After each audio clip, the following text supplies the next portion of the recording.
Hello students. तो जैसा कि आपको पता ही है कि मैं इस चैनल के ऊपर आपको पढ़ाती हूँ भारत का और विश्व का भूगोल फॉर पीसीएस एंड यूपीएससी है। तो इसके ऊपर अभी जो चल रहा है वो चल रहा है आरएएस के लिए प्री कम मेंस का भारत का और विश्व का भूगोल मैं आपको करा रही हूँ है। और आज मैं कराने जा रही हूँ आरएएस का सिलेबस है। होता क्या है कि स्टूडेंट्स को सबसे बड़ी समस्या ये आ जाती है कि सिलेबस यूं नहीं समझ में नहीं आता है। और ये सही भी है। जिस टाइम में मैंने क्या कहते हैं कोचिंग की थी और जिस टाइम में मैंने तैयारी की थी ना, उस वक्त हमें 1 साल तो सिलेबस समझ में लग गया था। सिलेबस समझ में नहीं आता था कि ये टॉपिक शुरू का नाम लिखा हुआ है तो इसका बाद का जो लिखा हुआ है शब्द इसका अर्थ क्या होगा। और सब मतलब कहने का सारांश ये है कि सिलेबस समझने में हमें टाइम लगा था। लेकिन आज की जो जनरेशन है वो सुपर फास्ट हो से सब कुछ फास्ट चाहिए है। तो इसीलिए मैंने अभी जो नया आरएएस का जो अभी नया सिलेबस आया है, अपडेट किया है आरपीएससी ने, वो लेकर आई हूँ आपके आज इस चैनल के ऊपर आप लोगों के लिए मैं स्टूडेंट्स हैं कि मैं आपको प्रीलिम्स का और मेंस का सिलेबस समझा दूं कि इसके अंदर क्या क्या है और अभी जो नया एड ऑन हुआ है उसमें क्या क्या हुआ है, पहले यहाँ पे क्या क्या था हैं। तो मैं इसके ऊपर सिलेबस लेकर आई हूँ आपके लिए प्रीलिम्स का। तो होता क्या है कि प्रीलिम्स के अंदर कुछ सब्जेक्ट हैं जो मेंस में नहीं है और कुछ मेंस में है जो प्रीलिम्स में नहीं है, लेकिन कुछ ऐसे भी सब्जेक्ट है जो प्रीलिम्स और मेंस में दोनों में है। तो मैं आपको ये कहना चाहती हूँ कि जो प्रीलिम्स में और मेंस में दोनों में सब्जेक्ट है ना, वो आप एक बार ही अच्छे से पढ़ लो। मतलब कि उनको प्रीलिम्स के अंदर ही इस हिसाब से तैयारी कर लो कि आपकी मेंस की भी हो जाए और प्रीलिम्स की भी हो जाए है। तो आपका एक ही जगह टाइम लगेगा और एक ही जगह एनर्जी लगेगी और दोनों प्रीलिम्स और मेंस की दोनों की तैयारी हो जाएगी। ना तो ज़्यादा एनर्जी लगेगी, ना ज़्यादा टाइम लगेगा, ना ज़्यादा दिमाग पर प्रेशर आएगा। आपके दिमाग में ये रहेगा कि जो सेम सब्जेक्ट है मेंस में और प्रीलिम्स में वो हमारे क्लियर हो चुके हैं। उसके अलावा जो अलग है, प्री में भी अलग है और जो मेंस में अलग है, सिर्फ हमें उनकी तैयारी करनी है। उनका ज़्यादा बर्डन आपके दिमाग में नहीं आएगा, क्योंकि सबसे बड़ी समस्या स्टूडेंट्स की क्या है, बर्डन की रहती है। दिमाग के ऊपर जो प्रेशर आता है ना उसकी समस्या रहती है। क्यों? क्योंकि ये सॉरी लंबी प्रोसेस है। वन डे एग्जाम नहीं है ये। आपको वन डे एग्जाम की तैयारी नहीं कर रहे हो है। ये 3 स्टेज पार करनी है आपको। तो तीनों स्टेज में सामने वाले निचोड़ लेते हैं ठीक से। प्रीलिम्स में निचोड़ते हैं, फिर वो मेंस में निचोड़ते हैं, फिर वो इंटरव्यू में निचोड़ते हैं। उसके बाद में ऐसे ही नहीं मिलती है कुर्सी, बहुत मुश्किल से मिलती है। लोगों की इसके अंदर 2-2 4-4 5-5 साल की मेहनत लगी हुई होती है, तब जाके ये कुर्सी मिलती है। इतनी आसानी से नहीं मिलती है ये कुर्सी। और या फिर इतनी आसानी से आपको ये जो देश सेवा का मौका या समाज सेवा का मौका करने को मिलता है, ये इतनी आसानी से नहीं मिलता है आपको है। बहुत मुश्किल से मिलता है, तब जाके कहीं समाज सेवा में आपको थोड़ा अपना योगदान देने की जगह मिलती है और देश सेवा में खुद का योगदान देने की जगह मिलती है। ऐसे नहीं मिलती है, बहुत मेहनत करनी पड़ती है इसके पीछे।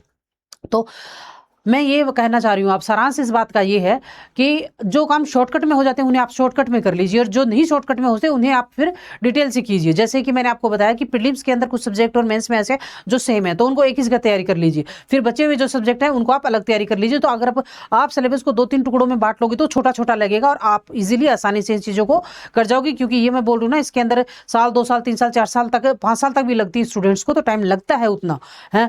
क्योंकि वही है ना, शॉर्ट टर्म मेमोरी जो होती है वो कुछ टाइम याद रखती चीज़ों को फिर भूल जाती है। लेकिन हमें इन चीज़ों को लॉन्ग टर्म में मेमोरी में डालना है। इसलिए डालना है क्योंकि यहाँ प्रीलिम्स भी होना है, मेंस भी होना है, इंटरव्यू भी होना है। तीनों स्टेप जब तक क्रॉस होती है तब तक बच्चे को निचोड़ लिया जाता है ठीक से, अच्छे से पता लग जाता है कि इसकी पर्सनैलिटी कैसी है, इसका माइंडसेट कैसा है। मतलब अच्छे से निचोड़ के उसके बाद में आपका जो सपना है वो साकार होता है या फिर समाज सेवा और देश सेवा में आपको करने के लिए आपको थोड़ी बहुत जगह मिलती है। अच्छे से निचोड़ने के बाद है आपके माइंड को अच्छे से प्रीलिम्स में निचोड़ा जाता है, फिर मेंस में निचोड़ा जाता है, फिर इंटरव्यू में निचोड़ा जाता है और फिर जाके तैयार होता है एक प्रशासनिक अधिकारी है और वो करता है फिर समाज की और देश की सेवा।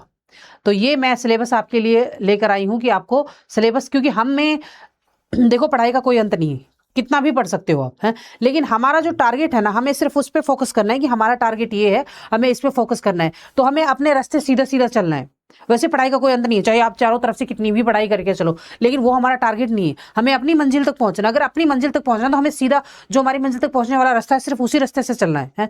ठीक है, चारों तरफ से 10 रास्ते बना के 10 जगह नहीं चलना है, क्योंकि हमारी मंजिल नहीं है उधर। हमारे जहाँ मंजिल है उधर ही चलना है। तो हमारी मंजिल तक हमें पहुंचाएगा हमारा सिलेबस है और सिलेबस के अकॉर्डिंग अगर हम पढ़ेंगे तो हम अपनी मंजिल तक आसानी से पहुंच जाएंगे। अदरवाइज मैंने आपको बोला ना कि आप इसी सिलेबस के अंदर जो सब्जेक्ट हैं और जो क्या कहते हैं टॉपिक्स हैं उनमें आप पीएचडी कर सकते हो, लेकिन हमें पीएचडी की जरूरत नहीं है। हमें सिर्फ हमारा एग्जाम करेक्ट करना है और हमें जो समाज की सेवा करने के लिए जो पद चाहिए और जो नॉलेज चाहिए हमें सिर्फ उतना ही चाहिए, उससे ज्यादा नहीं चाहिए है। तो हम सिर्फ अपने ही जो वो है टारगेट है उसी पर फोकस करेंगे, अदरवाइज किसी चीज़ पे फोकस नहीं करेंगे। तो अगर हमारे टारगेट पे हमें फोकस करना है, हमारा एग्जाम हमें क्लियर करना है, हमारे एग्जाम पे हमें फोकस करना है, तो हमें हमारे सिलेबस के अकॉर्डिंग चलना पड़ेगा। हाँ, अदरवाइज मैंने आपको अभी थोड़ी देर पहले बताया कि इसी सिलेबस के अंदर जो सब्जेक्ट है और जो टॉपिक्स इनमें पीएचडी की जा सकती है, लेकिन पीएचडी हमें करनी नहीं है, हमें सिर्फ हमारा जो काम है वहां तक ही पहुंचना है, उतना ही चाहिए मुझसे ज़्यादा। सिलेबस का मतलब यही होता है, यही होता है सिलेबस का मतलब कि आप जहां जाना चाहते हो वहां तक पहुंचने के लिए यही आपका रास्ता है, वहां तक आपको पहुंचा सकता है। इतनी ही चीजें पूछी जाएंगी, इससे ज्यादा नहीं। बाकी अंत तो मैंने कहा ना, पढ़ाई का कोई अंत नहीं। बच्चा पैदा होता तब से लेके मरते टाइम तक, बूढ़े होने तक भी पढ़ते रहो, अंत नहीं है पढ़ाई का। तो अभी अभी इधर आते हैं, अभी जो नया सिलेबस अपडेट होके है ना, उसके अकॉर्डिंग मैंने ये सिलेबस, ये वही सिलेबस है जो अपडेट होकर आया है, वही मैं आपको अभी यहाँ समझाने जा रही हूँ। तो प्रीलिम्स के अंदर मेन प्रीलिम्स में एक सब्जेक्ट एक्स्ट्रा है, वो है प्रीलिम्स में बाकी सारे वही सब्जेक्ट हैं जो मेंस में भी होंगे आपके, है सिर्फ एक सब्जेक्ट एक्स्ट्रा है, वो मैथ्स और रीजनिंग है। ये आपके मेंस में नहीं है, तो आपको प्रीलिम्स के अंदर मैथ्स और रीजनिंग को तैयार करना है अलग से। बाकी इस हिसाब से तैयारी कर लो आप कि मेंस और प्रीलिम्स दोनों क्लियर हो जाए, क्योंकि प्रीलिम्स के अंदर जो सब्जेक्ट है वो सारे मेंस के अंदर हैं। फिर मेंस में कुछ ऐसे सब्जेक्ट हैं जो प्रीलिम्स में नहीं है, उनको फिर मेंस में कर लेना, क्योंकि अभी आपके पास 5 महीने हैं। 5 महीने में आप सिर्फ और सिर्फ फोकस करो प्रीलिम्स पे कि हमारा प्रीलिम्स क्लियर हो जाए, क्योंकि मेंस, अगर आपका प्रीलिम्स क्लियर नहीं होगा तो मेंस की तैयारी करने का कोई मतलब नहीं है। तो अभी जो टाइम चल रहा है वो सिर्फ आपका फोकस करो, आप प्रीलिम्स क्लियर हो जाए हमारा, है। तो अभी जो आप प्रीलिम्स का पढ़ रहे हो ना, जो सब्जेक्ट प्रीलिम्स और मेंस में, उनको भी इस हिसाब से तैयार कर लो कि आपको मेंस में जाके वो नहीं पढ़ने। जब आपका प्रीलिम्स क्लियर हो जाए तो आपके दिमाग में सिर्फ इतनी चीज क्लियर होनी चाहिए कि हमारे जो सब्जेक्ट सेम है प्रीलिम्स में मेंस में, वो हमारे मेंस के हिसाब से क्लियर है, तो हमें मेंस में उसका बर्डन लेने की जरूरत नहीं है। मेंस के अंदर जो एक्स्ट्रा सब्जेक्ट है, जैसे सोशोलॉजी है और क्या कहते हैं ऑडिटिंग है और विधि है, ये सारे जो है लो है, ये सारे जो सब्जेक्ट हैं वही हमें अलग से, जो सब्जेक्ट है कहने का सारांश ये, जो अलग से सब्जेक्ट हैं वही पढ़ने हैं, और जो दोनों में कॉमन है प्रीलिम्स से मेंस में, वो हमारे तैयार है। तो वो फिर आपके दिमाग पे प्रेशर नहीं आएगा, आपको रहेगा कि वो हमारे जो कॉमन है प्रीलिम्स से मेंस में वो हमारे तैयार है। जो एक्स्ट्रा है मेंस के लिए, सिर्फ मेंस में जाने के बाद, मेंस में हम तो आपको 3-4 महीने का टाइम मिलेगा, उसमें आपको सिर्फ उसी चीज की तैयारी करनी है कि जो मेंस वाले सब्जेक्ट है, जो ओनली मेंस के अंदर ही प्रीलिम्स में नहीं है, है। फिर अगर आपको ऐसा लगता है कि हाँ, कुछ लोगों को ये भी हो लगा प्रीलिम्स क्लियर हो जाता है, फिर वो सोचते हैं कि हम टाइम ज़्यादा मिल जाएगा, आरपीएससी हमें और 2-3 महीने बढ़ा देगी। तो मुझे जितना मैं जानती हूँ, मैं समझती हूँ, मुझे मेरी को जान पहचान तो है नहीं आरपीएससी में, लेकिन जितना मेरा दिमाग सोच सकता है उस हिसाब से इस बार आपको टाइम मिलने वाला नहीं है, क्योंकि अब आरपीएससी सख्त हो चुकी है, यूपीएससी के नक्शे कदमों पे चल रही है, और पहले ही 6 महीने आपको इतना टाइम दे दिया। तो मुझे नहीं लगता, मेरा सेंस जितना बोलता है कि आपको आगे मेंस के लिए टाइम मिलेगा। मतलब टाइम जो डिसाइड डेट कर दी गई ना जाएगी, उसी के ही ऊपर आपका मेंस का एग्जाम होगा, आगे बढ़ने की संभावना है नहीं। तो आप ये उम्मीद तो छोड़ ही देना, अभी से आप ये उम्मीद छोड़ दो कि आपके मेंस का एग्जाम है वो जो डेट डिसाइड की जाएगी उसी पे होगा, उससे आगे आपको टाइम नहीं मिलेगा। चाहे जिसको जो करना है वो करे, क्योंकि पिछली बार भी यही हुआ था, जिसको जो करना था स्टूडेंट्स ने किया, लेकिन पेपर आगे नहीं बढ़ा, उसी डेट पे हुआ जिस पे होना था, और होगा, और शायद जरूरी भी है, जरूरी भी है। कि साल टू साल वैकेंसी, जैसे सरकार ने बोला था कि हर साल निकलेंगी, पिछले साल नहीं निकली, तो इस साल सरकार ने वैकेंसियों के अंदर 1 साल एक्स्ट्रा दिए जिनकी एज हो गई है उनको, कि भाई पिछली बार हम नहीं निकल पाए हैं। तो ये सारी चीज़ें ज़रूरी भी हैं। जिन बच्चों को करना है ना वो कर जाते हैं, और जिनको नहीं करना होता ना, उनके पास तो आप उनको 10 अटेम्प्ट भी दे दोगे तो भी नहीं करेंगे। मैं उनके लिए सिर्फ यही बोलना चाहूँगी कि बच्चा जिस चीज़ में इंटरेस्ट रहा उसी में जाओ, और दूसरी चीज़ों में जाके अपनी लाइफ बर्बाद मत करो, अपनी ज़िंदगी बर्बाद मत करो, अपना टाइम वेस्ट मत करो, और अपने माँ बाप की उम्मीदों पर पानी मत फेरो, उनका पैसा बर्बाद मत करो। जिस चीज़ में आपको इंटरेस्ट है उसी में जाओ। अगर आपको आरएस में इंटरेस्ट है तो आप 100% दो अपना आरएस के अंदर ही, है। और इसी का, जिस आपको पता है कि ये पैटर्न ऐसा है, तो उस पैटर्न पे चल के ही आप इस मंजिल तक पहुंच सकते हो, इसके अलावा चल के आप नहीं पहुंच सकते, हैं। तो इसी पे फोकस करो। अदरवाइज ये बाकी के जो ये आप लोग सोचते, जैसा कि पिछले एग्जाम के अंदर हुआ था मेंस में, कि हाँ हमें वो ज़्यादा टाइम दे दो, ये दे दो, वो दे दो, ऐसा नहीं होता है। अगर आप ये चाहते हो ना, आप मतलब आप सरकार को किधर भी नहीं जीने देते हो। अगर आपकी हर 20 साल वैकेंसी निकाले तो आपको समस्या है कि आपको एग्जाम के अंदर डेट बढ़ानी, नहीं निकाले तो आप सरकार को बोलते हो निकालती नहीं है, हर साल वैकेंसी, एक ही वैकेंसी में 5 साल लग जाती है। सरकार को बेचारी को आप किधर भी नहीं जीने देते हो। बेचारे जो अधिकारी बैठे हुए कुर्सियों पे वो करे तो क्या करे। अगर निकाले तो आप लोग बोलते हो एग्जाम की डेट बढ़ाओ, और अगर नहीं निकाले तो बोलते हो आप हर साल निकालती नहीं है। आप ना तो अधिकारियों को जो कुर्सी पे बैठे हैं उनको, सरकार को ना इधर जीने देते हो ना इधर जीने देते हो। इसलिए मैं सिर्फ स्टूडेंट इसमें ना तो प्रेजेंट टाइम में अगर सरकार चाह रही है कि मैं हर साल वैकेंसी निकालें हम लोग, तो ये बिल्कुल सही डिसीजन है सरकार का भी, और जो सीनियर ऑफिसर्स बैठे हैं उनका भी सही डिसीजन है। इसमें मैं सिर्फ स्टूडेंट्स को ये बोलूंगी कि अपने आप को सुधारो, अपने आप पे फोकस करो। जो कम उम्र में सक्सेस होता है ना वही मैटर रखती है, हाँ। और जो युवा होता है ना, वो जितना एनर्जी दे के देश को आगे लेके जा सकता है ना, उतना फिर एक एज के बाद में नहीं कर पाता इंसान। इसलिए ये सोचो कि कम उम्र में हम अचीव करें और अपने देश को अच्छी नक्शे के ऊपर या महान शक्तियों में शामिल करें हम भी, हैं, अपने देश की शक्ति को। तो ऐसा है, आप सिर्फ अपने आप पे फोकस करो स्टूडेंट्स, अपनी एबिलिटी और कैपेबिलिटी पे फोकस करो कि हमें सिर्फ अपना पेपर तोड़ना है। और जो कोर स्टूडेंट्स है ना, जो चाहते हैं कि हमें सिविल सेवा में जाना है, वही आए। बाकी जिसको जहां इंटरेस्ट हो उसी में जाए, इधर उधर 10 जगह ना हो प्लीज। ना तो अपना टाइम वेस्ट करो, ना अपनी माँ बापों की उम्मीदों पे पानी फेरो। है तो मैं सिर्फ यही कहना चाहूंगी कि आपके पास जो प्रेजेंट में है ना, उस पर फोकस करो। आगे क्या होगा, पीछे क्या हो गया, उस पर फोकस मत करो। आपके पास 24 घंटे हैं तो उस 24 घंटे को कैसे यूटिलाइज करना, सिर्फ उस पर फोकस करो और अपना जो मकसद है उसे अचीव करो लाइफ के अंदर। है और जितना कर सकते हो, जन्म एक ही मिला है इंसान का, कर सकते हो वो करो। ठीक है, मुझे जो सही लगा वो मैंने बोला है। अगर किसी को ऐसा लगे कि हाँ मैं गलत बोल रही हूँ तो वो ना सुने, स्किप कर दे, कोई मसला नहीं है। और जिसे लगे मैं सही बोल रही हूँ वो सुन ले बस। क्योंकि झूठ बोल के किसी को उम्मीद देना, फिर वो कुछ टाइम बाद में उम्मीद टूटना, तो वो फिर बहुत ज्यादा पेन करती है। इससे बेटर है स्ट्रेट फॉरवर्ड बोलो। और मैं स्ट्रेट फॉरवर्ड इंसान हूं, जो बात होती है स्ट्रेट फॉरवर्ड बोलती हूँ। है इसलिए मैं सिर्फ ये कहना चाहती हूँ मेरे स्टूडेंट से कि जब इस मैदान में उतरे हो, जब इस दंगल में आप उतर चुके हो, तो जम के लड़ो और जम के उतरो और क्रैक करके छोड़ो एग्जाम को। हाँ, हमें एक बार में ही प्रीलिम्स मेंस इंटरव्यू तोड़ना है, कोई बड़ी समस्या नहीं। और फिर भी अगर रह जाता है तो कोई बात नहीं, दोबारा करो। अगर आपने अपना 100% दिया, उसके बाद में अगर आप रह भी गए ना तो कोई दिक्कत नहीं है। आपको ये डिग्रेशन नहीं होगा कि मेरा हुआ ही नहीं। भाई मैंने मेहनत की थी, अपना 100% दिया, कहीं कोई मिस्टेक होगी, कोई दिक्कत नहीं, हम दोबारा कर लेंगे। उसमें इतना पश्चाताप नहीं होता है इंसान को। है तो खैर, समझदार बच्चे हो आप। आजकल की जो जेनजी जनरेशन है बहुत समझदार है। ठीक है, ज्यादा समझाने की जरूरत है नहीं, थोड़ा बोलने में बहुत कुछ समझते हैं। अपन आते हैं अपने टॉपिक के ऊपर। तो ये है आरएएस का प्रीलिम्स का सिलेबस है, परीक्षा का प्रीलिम्स का सिलेबस है ये। पहले है राजस्थान का इतिहास, कला, संस्कृति, परंपरा एवं विरासत। है तो इसके अंदर ओनली राजस्थान का कल्चर दे रखा है। जैसे हम मैं आरएस का करा रही हूँ आपको, तो इसमें राजस्थान का कल्चर दे रखा है। अगर यूपी पीसीएस होता तो यूपी का कल्चर दिया हुआ था, और बिहार पीसीएस होता तो बिहार का कल्चर, यानी स्टेट वाइज कल्चर दिया हुआ था। स्टेट वाइज स्टेट का कल्चर दिया। 3 सब्जेक्ट वो स्टेट के होते हैं। स्टेट कल्चर होता है, उसके बाद में स्टेट की क्या कहते हैं वो पॉलिटी होती है, उसके बाद में स्टेट की ये ज्योग्राफी होती है, और स्टेट की साइंस भी होती है। उसमें कुछ कुछ साइंस में, मतलब साइंस तो सबकी सेम होती है, चाहे वो नेशनल लेवल की हो, इंटरनेशनल क्या नेशनल लेवल की हो, इंटरनेशनल लेवल की हो, या फिर स्टेट की हो, साइंस तो सारी सेम ही है। लेकिन कुछ कुछ जैसे साइंटिस्टों के नाम वो थोड़े ऊपर नीचे हो जाते हैं। जैसे कि राजस्थान के अंदर कौन है जिसने सबसे पहले क्या कहते हैं दूध की क्रांति के अंदर अपना नाम इनरोलमेंट किया। तो ऐसी छोटी मोटी चीजें ऊपर नीचे हो जाती है। बाकी कोई बड़ा साइंस के अंदर कोई ज्यादा बड़ा बदलाव नहीं आता है। वो सारी चाहे नेशनल लेवल की इंटरनेशनल सबकी आंख साइंस के आप क्या पढ़ते हो, फेफड़े पढ़ते हो तो फेफड़े सबके एक ही साइंस। डॉक्टर सारे जो पढ़ते हैं ना, वो चाहे नेशनल लेवल में पढ़ो, इंटरनेशनल में पढ़ो, चाहे स्टेट लेवल में, एक ही जैसा पढ़ते हैं। हाँ तो वो एक अलग चीज़ है, उस पर अपन नहीं जाएंगे। अपन फिलहाल आते हैं या विरासत इसके ऊपर। तो इसके अंदर दे रखा भारत की हिस्ट्री, भारत का इतिहास पूरा इसके ऊपर दे रखा है।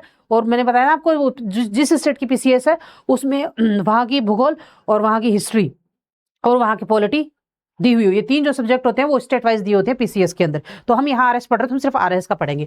तो इसमें पहला टॉपिक है राजस्थान की प्रागैतिहासिक स्थल, पूरा पाषाण काल से लेकर ताम्र पाषाण काल तक, और काशी उत्तर प्रागैतिहासिक स्थल।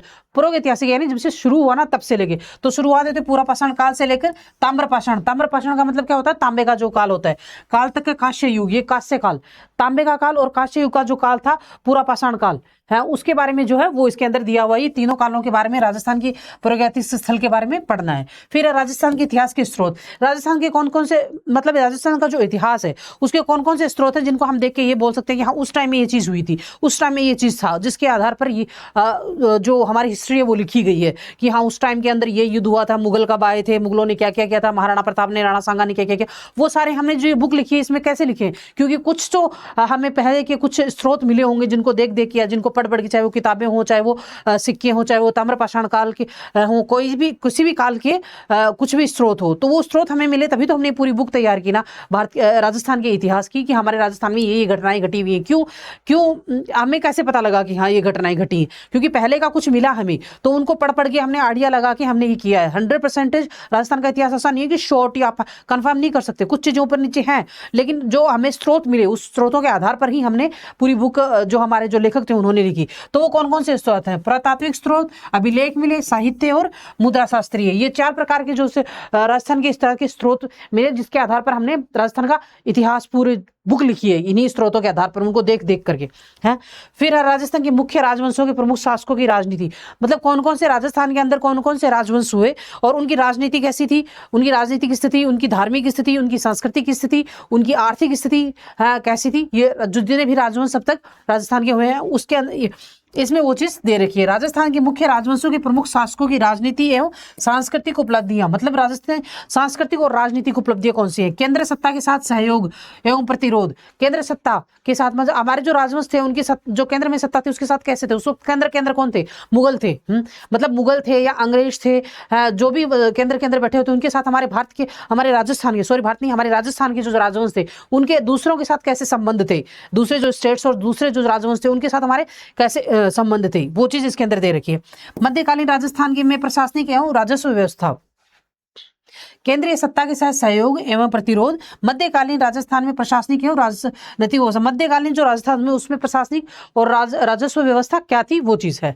उसके बाद में आता है 18वीं से लेकर 19वीं शताब्दी में राजनीतिक और सामाजिक स्थिति, मतलब 18वीं और 19वीं शताब्दी में राजनीतिक और सामाजिक स्थिति क्या थी हमारे राजस्थान की। 20वीं शताब्दी में किसान और आदिवासी आंदोलन हुए हमारे जो राजस्थान के अंदर, किसान आंदोलन हुआ, आदिवासी आंदोलन हुआ, मतलब अपना हक लेने के लिए। अगर आपको ऐसा लग रहा है कि आपको कहीं न्याय नहीं मिल रहा है, अन्याय हो रहा है, तो अगर पहले इंसान प्यार से बोलता है कि हाँ ठीक है हमारे साथ ये गलत हो रहा है, हमारा साथ सही होना चाहिए, आप ऐसा ऐसा कीजिए, और अगर वो चीज़ नहीं होती है तो फिर आंदोलन करता है। तो ऐसे ही किसानों ने अपना हक लेने के और आदिवासियों ने अपना हक लेने के जो आंदोलन किए वो इसके अंदर है। प्रजामंडल आंदोलन जन जागृति, राजस्थान का एकीकरण, और प्रजामंडल आंदोलन और जन जागृति मतलब जो राजस्थान की जो पब्लिक है, थोड़े पढ़े लिखे बुद्धिजीवी लोग हुए, उनको पता लगा हमारे साथ ये गलत हो रहा है, ये सही हो रहा है, तो उन्होंने आंदोलन किए। प्यार से अगर कोई चीज नहीं मिलती तो फिर इंसान को आंदोलन करना पड़ता है। उसके बाद राजस्थान का एकीकरण का मतलब है जब भारत आजाद हुआ था उस वक्त पूरा भारत जो हो वो बिखरा हुआ था, अलग अलग टुकड़ों में थे, सब अपना अपना अपनी बांसुरी, अपना अपना राग लाप रहे थे, कि सब अपना अपना राजवंश स्थापित करना चाहते थे। लेकिन भारत आजाद हो चुका था, तो भारत आजाद तो पूरे भारत को एक जगह पे करना था। एक जगह पे करना किसका था, जो हमारे पॉलिटिशियंस थे बड़े बड़े, जिन्होंने अपना सहयोग दिया भारत की आजादी के अंदर है, उनका काम था कि हम भारत को एकीकरण कैसे करें। है तो भारत का एकीकरण हम भारत के इतिहास में पढ़ा जाता है। हमारा यहाँ हम राजस्थान की बात कर रहे हैं तो यहाँ दिया हुआ राजस्थान का एकीकरण, कि राजस्थान का एकीकरण किन शर्तों पे हुआ और भारत में एकीकरण जो किया गया राजस्थान का। अगर कोई ये पूछे कि राजस्थान को पाकिस्तान में रहना है या भारत में रहना, तो अगर भारत में रहा तो किन शर्तों पे रहा, उसका एकीकरण कैसे हुआ, कितने भागों में बटा हुआ था राजस्थान, वो चीज यहाँ दी हुई है। राजस्थान की स्थापत्य परंपराएं मतलब राजस्थान के अंदर स्थापत्य जो कला है वो कैसी है, मंदिर कैसे हैं, यहाँ के दुर्ग कैसे, यहाँ की किले कैसे हैं, यहाँ की बावड़ियाँ कैसी हैं, और संस्कृति कैसी है, वो सारी चीजें। तो स्थापत्य परंपराएं कौन सी है, मंदिर, किले, महल, स्मारक, मानव निर्मित जलाशय, चित्रकला और हस्तशिल्प की विभिन्न शैलियां, प्रदर्शन कलाएं, लोक नृत्य, नाटक, संगीत और वाद्य यंत्र, ये सारे क्या है, स्थापत्य कलाएं। स्थापत्य कलाएं मतलब हर स्टेट की स्थापत्य कला अलग अलग होती है। तो यहाँ पे भारत के मंदिर, भारत नहीं, राजस्थान के मंदिर है। तो राजस्थान के मंदिर, किले, महल, स्मारक, मानव निर्मित जलाशय जो मानव निर्मित, बावड़ी वगैरह जो होती है ये मानव निर्मित ही होती है। चित्रकला और हस्तशिल्प, चित्रकला हमारे राजस्थान की चित्रकला कैसी है, किशनगढ़ की चित्रकला, अलग अलग टाइप की चित्रकलाएं। हस्तशिल्प की विभिन्न शैलियां, हस्तशिल्प का मतलब होता है हाथ से जो बनी हुई चीजें होती है ना, उनकी विभिन्न शैलियां। और प्रदर्शन कलाएं हैं, प्रदर्शन कलाएं मतलब जैसे ड्रामा वगैरह, नौटंकी वगैरह करके प्रदर्शन करते हैं लोग, वो कलाएं हैं। लोक नृत्य कौन कौन सा, और लोक नाटक से संगीत शास्त्रीय और लोक नृत्य, और वाद्य यंत्र कौन कौन से हैं। ये कला, इसके अंदर पूरी कला और संस्कृति भारत के इतिहास के अंदर पूरा दे रखा है। फिर भाषा एवं साहित्य, राजस्थानी भाषा की बोलियां, राजस्थान के अंदर कौन कौन सी भाषाएं और कौन कौन सी बोलियां बोली जाती है। यहाँ पे हर 2-3 किलोमीटर के अंदर भाषाएं और बोलियां और पहनावा चेंज हो जाता है राजस्थान का, है। तो बोलिए, और राजस्थानी भाषा का साहित्य और लोक साहित्य, राजस्थान की भाषा जो उसको साहित्य कैसा और लोक साहित्य के अंदर कितना सहयोग है। धार्मिक जीवन, राजस्थान का धार्मिक जीवन मतलब कौन कौन से धर्म हम मनाते हैं, हमारा जो फेस्टिवल्स है वो कौन सा, राजस्थान का सबसे ज्यादा मानने वाला फेस्टिवल कौन सा है। जैसे जयपुर के अंदर गणगौर मनाई जाती है, ऐसे सबसे ज्यादा मानने वाला फेस्टिवल्स कौन से हैं। राजस्थान में धार्मिक समुदाय, धार्मिक जो समुदाय है वो कौन से हुए, संत और संप्रदाय से। राजस्थान के लोक देवता और धार्मिक प्रथाएं, लोक देवी देवता मतलब हर स्टेट के अलग अलग लोक देवी देवता होते हैं, जो राजस्थान के वो कौन कौन से लोक देवी देवताएं प्राचीन काल में हुए। और प्रथाएं, कौन कौन सी प्रथाएं हैं, जैसे पहले घूंघट प्रथा थी, अब वो कम होती जा रही है, अभी भी है कुछ जगहों पे, लेकिन पहले जितनी नहीं है, पहले तो बहुत ज्यादा आती है, अब तो चीजें चेंज हो रही है बहुत ज्यादा। राजस्थान में सामाजिक जीवन, राजस्थान का जो सामाजिक जीवन है, हम जो राजस्थानी है हमारा सामाजिक जीवन कैसा है। हाँ, तो यहाँ पे मेले और त्योहार, कौन कौन से मेले हम मनाए जाते हैं, कौन कौन से त्योहार, जैसे पुष्कर में ऊंटों का मेला लगता है तो वो बहुत फेमस है। और त्योहार कौन से, त्योहार बोल तो गणगौर बहुत फेमस है। सामाजिक रीति रिवाज कौन से हैं हमारे, और परंपराएं और वेशभूषा वेशभूषा और आभूषण, कौन कौन सी परंपराओं को हम मानते हैं, कौन कौन से वेश आभूषण और वेशभूषा यानी कौन कौन से कपड़े हम पहनते हैं। हर क्षेत्रफल में 5-10 किलोमीटर दूर जाओ तो हमारी क्या कहते हैं ड्रेसेस चेंज होती है, लैंग्वेज चेंज हो जाती है और खान पान चेंज हो जाता है। तो वो सारी चीजें इसमें दे रखी है। नेक्स्ट है भारत का इतिहास है। तो भारत का इतिहास, अब भारत के इतिहास के अंदर प्राचीन काल और मध्यकाल, भारत के इतिहास को 3 भागों में बांटा गया है। प्राचीन काल का इतिहास, मध्यकाल का इतिहास और आधुनिक इतिहास, आधुनिक काल का इतिहास। तो अभी जो नया सिलेबस आ गया है, वो नया सिलेबस अपडेट हो गया है, उसके अंदर आधुनिक काल को 2000 ईस्वी तक कर दिया है। मतलब पहले 2000 ईस्वी तक नहीं था, पहले ये आजादी तक था, लेकिन अब उसको 2000 तक जो 2000 की 1999 और 2000 की जो सन थी वहां तक आधुनिक इतिहास को इन्होंने ला दिया है। तो हमें 1999 और 2000 या 2001 तक जो भी घटनाएं घटी है वो भी सारी, अगर कोई मेजर कोई घटना घटी है वो भी हमें आधुनिक भारत के अंदर पढ़नी पड़ेगी। इसके अंदर है, अभी हमने पीछे जो सिलेबस देखा था वो तो राजस्थान का दिया था, अब ये है भारत का इतिहास। तो इसके अंदर हम देखेंगे भारत की सांस्कृतिक आधार, सिंधु वैदिक युग यानी सिंधुकालीन सभ्यता जो थी उसके बारे में, और वैदिकालीन जो था उसके बारे में थे। 6ठी शताब्दी ईसा पूर्व के धार्मिक विचार, 6ठी शताब्दी ईसा पूर्व में धार्मिक विचार यानी कौन कौन से, जैसे बौद्ध धर्म, जैन धर्म, तो वैदिक धर्म, ये जो थे इनके बारे में। आजीविक बौद्ध और जैन धर्म, ये देखो आ गया ना, आजीविक बौद्ध धर्म और जैन धर्म है। उसके बाद में मुख्य राजवंशों के प्रमुख शासकों की उपलब्धियां, मतलब जो मुख्य राजवंश थे उनकी उपलब्धियां कौन कौन सी थी, राजवंश हुए थे 6ठी शताब्दी में प्राचीन काल के अंदर। मौर्य जो है, कुषाण, सातवाहन, गुप्त, चालुक्य, पल्लव और चोल, ये जो थे ये प्राचीन काल के जो शासक थे वो है। ये भी मध्यकाल के शासक अलग आएंगे और फिर आधुनिक काल के शासक जो थे वो लोग तो अलग आएंगे। तो ये जो मुख्य राजवंश प्रमुख शासकों की उपलब्धियां, जो राजवंश थे उनकी उपलब्धियां कौन सी है, मौर्य कौन से थे, उपलब्धियां कौन सी, कुषाणों की, और सातवाहन, गुप्त, चालुक्य, पल्लव और चोल जो राजवंश थे उनकी उपलब्धियां कौन कौन सी हैं, और कौन कौन से शासक हुए, इनमें से कौन से शासक ज्यादा पॉपुलर हुए, और मतलब इनसे के अंदर जितने भी शासक थे उनकी जो शासन व्यवस्था थी उसके बारे में सारा दिया हुआ है कि हाँ कुषाण मौर्यों के अंदर अशोक मौर्य, बिंबुसार, चंद्रगुप्त मौर्य और बिंबिसार, उन सब के बारे में मैंने आपको एग्जाम्पल देके बताया है कि जितने भी शासक हुए, जैसे मौर्य वंश के अंदर 3-4 हुए हैं तो उनकी सारी जो शासन व्यवस्था थी वो सारी बताई हुई है। तो ये एक एग्जाम्पल दिया है मैंने आपको। प्राचीन भारत में कला एवं साहित्य, कला एवं वैज्ञानिक, प्राचीन काल के अंदर कला का, प्राचीन काल में कला और साहित्य एवं वैज्ञानिक विकास क्या क्या हुए हैं भारत के अंदर। उसके बाद में भारतीय ज्ञान एवं मूल्य व्यवस्था, वर्णाश्रम, पुरुषार्थ, संस्कार, दर्शन एवं शिक्षा व्यवस्था, ज्ञान और मूल्य व्यवस्था, मतलब उस प्राचीन काल के अंदर जैसे अभी हम पढ़ने के लिए स्कूल जाते हैं, या फिर क्या स्कूल ही जाते हैं और तो कहाँ जाते हैं, उस वक्त पढ़ने के लिए स्टूडेंट्स कहाँ जाते थे प्राचीन काल के अंदर, आश्रमों में जाते थे। तो जो आश्रमों के अंदर उन्हें ज्ञान मिलता था उसी के बारे में देखो, वर्णाश्रम, पुरुषार्थ, संस्कार, दर्शन और शिक्षा व्यवस्था कैसी थी प्राचीन काल के अंदर है, भारतीय ज्ञान और मूल्य व्यवस्था। तो ये जो वर्णाश्रम, पुरुषार्थ, संस्कार, दर्शन है और शिक्षा व्यवस्था, उसके अंदर हम पढ़ेंगे भारतीय ज्ञान और मूल्य व्यवस्था के बारे में। फिर है सल्तनत काल, प्रमुख राजवंशों की उपलब्धियां। सल्तनत काल के अंदर जो राजवंश होते हैं उनकी प्रमुख कौन से थे और उनकी उपलब्धियां क्या थी। विजयनगर साम्राज्य की राजनीतिक और सांस्कृतिक उपलब्धियां, विजयनगर जो साम्राज्य हुआ था ये दक्षिण भारत का साम्राज्य था, हाँ, इसको राजनीतिक और सांस्कृतिक उपलब्धियां कौन सी हैं। सल्तनत काल के प्रमुख राजवंशों की उपलब्धि, जो प्रमुख राजवंश हुए ना उनकी उपलब्धियां पढ़नी हमें यहाँ पे है।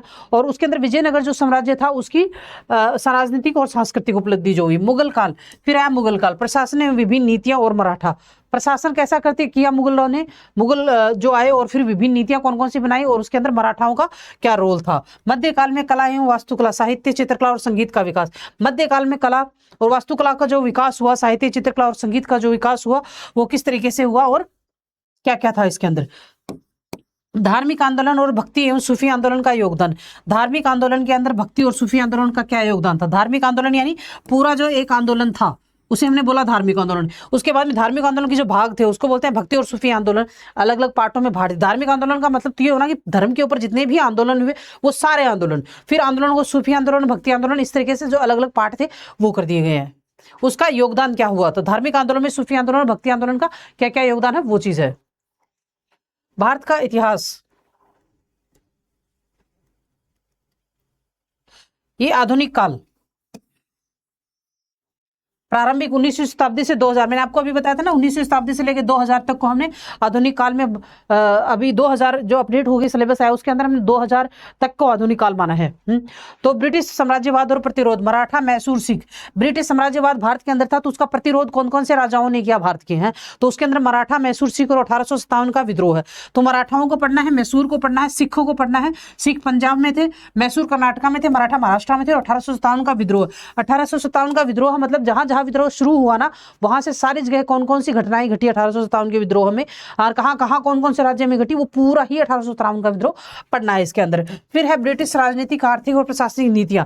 ब्रिटिशों ने जो शासन किया भारत के अंदर उस वक्त उन्होंने कौन कौन सी नीतियां अपनाई, तो उसके अंदर राजनीतिक नीति कौन सी थी, आर्थिक नीति कौन सी थी, और प्रशासनिक नीतियां कौन कौन सी अपनाई। राष्ट्रवाद का उदय, फिर राष्ट्रवाद का उदय कब हुआ, मतलब ब्रिटिश भारत के अंदर शासन कर रहे थे आराम से मस्त होके, हाँ, उन्होंने अपनी जो राजनीतिक, आर्थिक और प्रशासनिक नीतियां थी वो अपना रखी थी। लेकिन फिर राष्ट्रवाद का उदय, कुछ ऐसा गलत हुआ भारतीयों के साथ, और कुछ ऐसे बुद्धिजीवी विदेश से आए जिन पढ़ लिख कर आए, उनको ऐसा लगा हमारे देश के अंदर और विदेशों में भी उन्हें बातें सुनी तो उनका ऐसा लगा कि हमारे देश के अंदर ये चीज गलत हो रही है और हम इसके लिए कुछ कर सकते हैं। तो वो अपने देश के अंदर आए, उन्होंने दूसरे लोगों को जागरूक किया और दिखाया कि ये देखो तुम्हारे साथ ये चीजें गलत हो रही, ये चीज यहाँ ऐसे नहीं ऐसे होनी चाहिए। उस वक्त कुछ चिंगारी फूटी और उनको ऐसा लगा, राष्ट्रवाद का उदय हुआ कि हाँ ये वास्तव में चीजें गलत हैं और हमारे साथ ये नहीं होनी चाहिए। उस वक्त जो चिंगारियां फूटी और फिर वो चिंगारी फूट फूट के बम का जो रूप लिया उन्होंने, उस वो हुआ राष्ट्र का उदय, और फिर हुई क्रांतियां, हैं, और फिर हुआ आंदोलन, है। तो ये है राष्ट्र का उदय, सामाजिक और धार्मिक आंदोलन। और फिर इसके अंदर क्रांतिकारी और उदय क्या कहते हैं, तो आंदोलन हुए ही, क्रांतिकारी आंदोलन तो हुए ही हुए। उसके बाद में धार्मिक तरीके से आंदोलन, सामाजिक और धार्मिक तरीके से भी जो लोग थे जिन्होंने जैसा सहयोग दे सकते थे, जैसे जो क्रांतिकारियों में दे सकते थे उन्हें क्रांतिकारियों ने दिया, जो उदारवादी तरीके से दे सकते थे उन्होंने उदारवादी तरीके से दिया, और जो धार्मिक तरीके से दे सकते थे उन्होंने धार्मिक तरीके से अपना सहयोग क्या कहते हैं आज़ादी की लड़ाई में दिया। जो इंसान जिस टाइप का था ना, जिसको लगता था मैं ये कर सकता हूँ, उस इंसान ने वही काम किया कि हाँ मेरी एबिलिटी कैपेबिलिटी ये करने की है तो मैं ये कर सकता हूँ। उसी इंसान से उसने वैसा भारत की आज़ादी की लड़ाई में अपना सहयोग दिया है। फिर स्वतंत्रता संग्राम और भारतीय राष्ट्रीय आंदोलन। भारतीय जो स्वतंत्रता संग्राम था और राष्ट्रीय आंदोलन हुआ उसके चरण कौन कौन से थे, शुरुआत कहाँ से हुई, फिर वो आगे बढ़ा कैसे, कितने कितने आंदोलन हुए और किस किस ने किए, उसके अंदर कौन कौन से महान नेता थे जिन्होंने पार्टिसिपेट किया, और कौन कौन से क्या कहते हैं वो चरण थे इसके, हैं। तो इसके अंदर देखेंगे संग्राम और राष्ट्रीय आंदोलन, विकास है, मतलब विकास कैसे हुआ राष्ट्रीय आंदोलन का, आगे बढ़ता कैसे गया, उसके चरण कितने थे, कितने चरणों में हुआ, प्रमुख घटनाएं कौन कौन सी घटनाएं प्रमुख हैं, बड़ी घटनाएं, छोटी मोटी तो हुई वो अलग है, बड़ी घटनाएं। फिर क्रांतिकारी और विभिन्न क्षेत्रीय आंदोलन, क्रांतिकारियों ने कौन कौन से आंदोलन किए और क्षेत्रीय आंदोलन कितने इसमें, स्वतंत्रता और विभाजन की ओर, स्वतंत्रता हमें कैसे मिली और वो विभाजन हुआ तो कैसे हुआ, क्या कारण थे जो विभाजन हुआ, इसके पीछे कारण कहाँ से थे, कहाँ से विभाजन का मूल जो बीज उगना शुरू हुआ था वो कहाँ से शुरू हुआ जिसकी वजह से हुआ, फिर लास्ट में जो विभाजन हुआ वो किन शर्तों के ऊपर हुआ, किन किन के बीच हुआ, क्यों ऐसा लगा गांधी जी को कि भाई हमें विभाजन एक्सेप्ट कर लेना चाहिए, अगर नहीं करेंगे तो उसका रीजन ये हो जाएगा और अगर कर लिया तो इसके ये रीजन हो जाएंगे। तो कौन सा ज्यादा भारी पड़ा कि भाई हाँ हमें विभाजन कर लेना चाहिए, नहीं तो ये लॉस हो सकता है, तो वो चीज इसके अंदर पढ़ेंगे। फिर है स्वतंत्र राष्ट्र निर्माण, स्वतंत्रता के बाद स्वतंत्र हो गए, भारत स्वतंत्र हो गया, उसके बाद में जो राष्ट्र निर्माण हुआ, मतलब अंग्रेज भारत को जिस हालत में छोड़ के गए थे उस हालत से आज हम जो इस यहाँ तक पहुंचे हैं, इसके अंदर क्या क्या कौन कौन से चरण आए कि हम जो प्रोग्रेस की थी, हमारी जो इकोनॉमी है भारत की वो 5वें नंबर पे है या चौथे नंबर के ऊपर पहुंची है आज, तो किस वजह से ऐसा क्या प्रोग्रेस की हमने जो यहाँ तक हम पहुंच गए। हमारे ऊपर 200 साल तक अंग्रेजों ने राज कर लिया, उसके बाद में भी आज अगर हम अंग्रेजों को ही कम्पीट कर रहे हैं, हमारे ही देश के लोग जाके पॉलिटिशियन बने हुए हैं इंग्लैंड के अंदर, ब्रिटिश के अंदर, हैं, तो ऐसा क्या था, ऐसा क्या किया भारत ने जो हम उस स्टेज पर पहुंच गए हैं आज कि हमारे ही देश के पॉलिटिशियंस जो लोग हमारे ऊपर 200 साल राज करके गए थे आज उन पर राज कर रहे हैं, वहां पे पॉलिटिशियन बने हुए हैं। ऐसा क्या था, ऐसा कुछ तो होगा ना भारत के अंदर, कुछ तो इंप्रूवमेंट भारत ने किया होगा 2000 तक। तो इसके अंदर ये देखा 2000 साल तक है स्वतंत्रता उत्तर राष्ट्र निर्माण 2000 तक, राज्य पुनर्गठन, राज्य का जो पुनर्गठन हुआ नेहरू युग में, संस्थागत निर्माण नेहरू के युग में जो संस्थागत निर्माण हुआ वो पढ़ना है, योजना और आर्थिक सुधार जो योजना आयोग आया वो योजनाएं जो पंचवर्षीय योजनाएं हुई थी, आर्थिक सुधार जो किए थे 12 पंचवर्षीय योजना और आर्थिक सुधार हुए। विज्ञान एवं प्रौद्योगिकी में हमने क्या तीर मारा, विकास, जो विज्ञान और प्रौद्योगिकी में हमने क्या क्या विकास किया वो सारा हमें इसके अंदर पढ़ना है। नेक्स्ट विश्व और भारत का भूगोल, ये आपको ये सिलेबस तो मैं आपको पहले मैंने जब शुरू की थी इस चैनल के ऊपर भारत को का भूगोल पढ़ाना, भारत और विश्व का। तो इस चैनल के ऊपर ऑलरेडी भी मैंने भारत और विश्व का भूगोल प्री और मेंस का करा रखा, लेकिन अभी मैं सिलेबस करा रही हूँ तो दोबारा कराऊंगी आपको है। तो इसके अंदर विश्व का भूगोल, विश्व के भूगोल में भू प्रमुख नदियां एवं झीलें, मतलब प्रमुख नदियां विश्व के भूगोल के अंदर, विश्व हम विश्व पढ़ रहे हैं, भारत नहीं, विश्व की जो नदियां हैं और झीलें हैं, कौन से महाद्वीप के अंदर कौन सी नदियां और झीलें स्थित है, वो हम पढ़ेंगे इसके अंदर। महाद्वीपों के अकॉर्डिंग, 7 महाद्वीप है ना, उन महाद्वीपों के अकॉर्डिंग। फिर है प्राकृतिक वनस्पतियां, महाद्वीपों के अकॉर्डिंग ही इसके अंदर वनस्पतियां पढ़ेंगे, कौन से महाद्वीप में कौन सी वनस्पति पढ़ी करी जाती है, ताकि ईजी हो जाए। अगर महाद्वीप आपको सबको पता है 7 महाद्वीप है, और अगर महाद्वीपों के अकॉर्डिंग हम हर चीज को पढ़ेंगे तो वो ईजी हो जाएगी आपके लिए। और अगर पूरा टॉपिक एक बार करके पढ़ेंगे, पूरा मान लो कि मैंने पूरा प्राकृतिक वनस्पति का एक टॉपिक बना दिया और फिर उस टॉपिक के अंदर आपको पढ़ा दिया कि हाँ इस महाद्वीप के अंदर ये वनस्पति, ये वनस्पति, ये वनस्पति, तो थोड़ा सा याद करना मुश्किल होगा। लेकिन बजाय इसके कि मैं 7 महाद्वीपों में ही बता दूंगी, इस महाद्वीप में ये वनस्पति, इस महाद्वीप में ये वनस्पति, इस महाद्वीप में ये वनस्पति, ऐसे अगर मैं आपको पढ़ा दूंगी तो वो ईजी होगा आपके लिए। फिर है कृषि, प्रकार, वितरण एवं प्रमुख फसलें। कितने प्रकार की है कृषि विश्व में, भारत में नहीं, विश्व में कृषि कितने प्रकार की है, उसका वितरण, मतलब विश्व के कौन से क्षेत्र के अंदर कौन सी कृषि ज्यादा की जाती है और कौन सी कृषि कम की जाती है, वहां की जलवायु कैसी है, उसके अकॉर्डिंग कृषि तो जलवायु के अकॉर्डिंग होती है, वो हम जलवायु में पढ़ेंगे।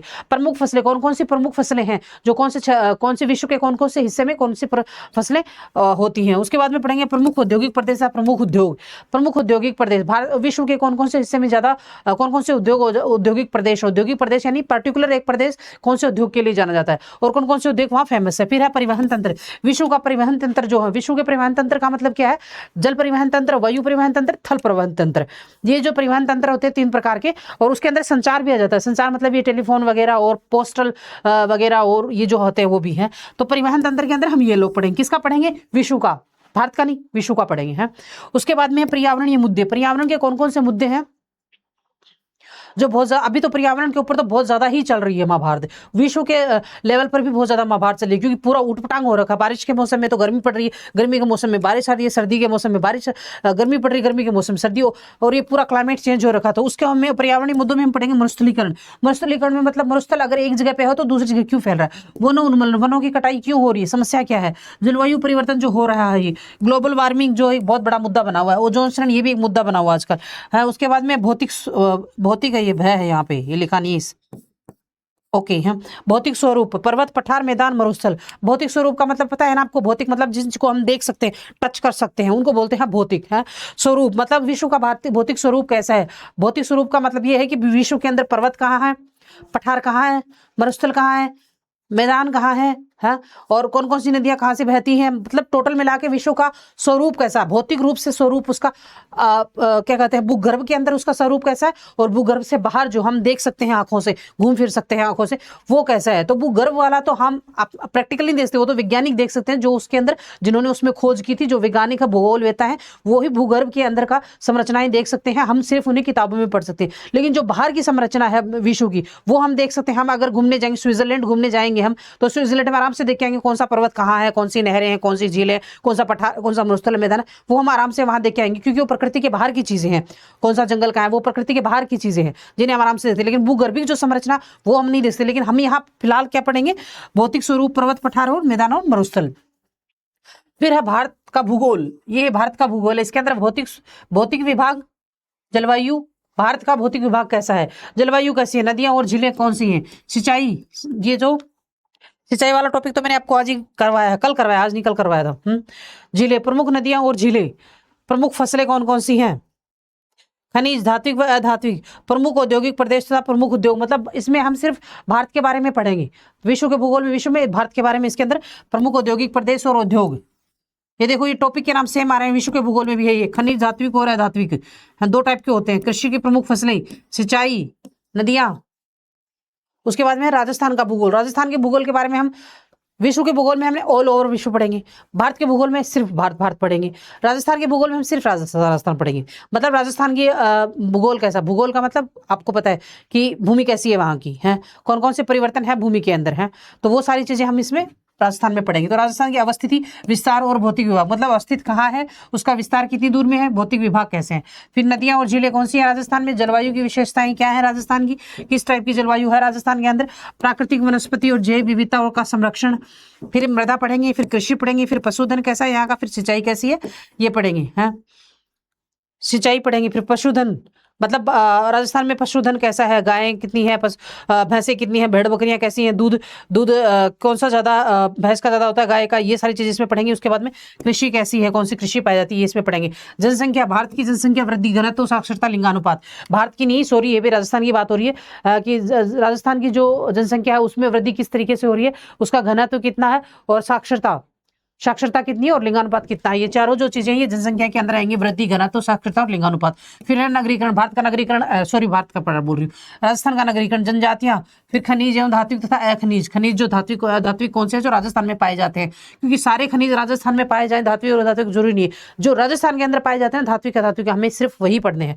उसके बाद में पर्यटन, हाँ, तो पर्यटन के अंदर राजस्थान का भारत के लेवल पर कितना सहयोग है, कौन कौन सी जगह है राजस्थान में जो पर्यटन लायक है, जहाँ पर्यटन लोग जो है वो पर्यटन करने के आते हैं, चाहे वो भारत से आए, मतलब ऑल ओवर इंडिया से आए, या फिर ऑल ओवर वर्ल्ड से आए। कौन कौन सी जगह है जो राजस्थान के अंदर ऐसी देखने लायक है, जो हमें बाहर से जो इनकम का सोर्स है पर्यटन के थ्रू, टूरिज्म के थ्रू, वो हमारा इंक्रीज करता है, वो और कौन कौन से स्थान है वो है। तो ये चीज हमें इसके अंदर पढ़नी है।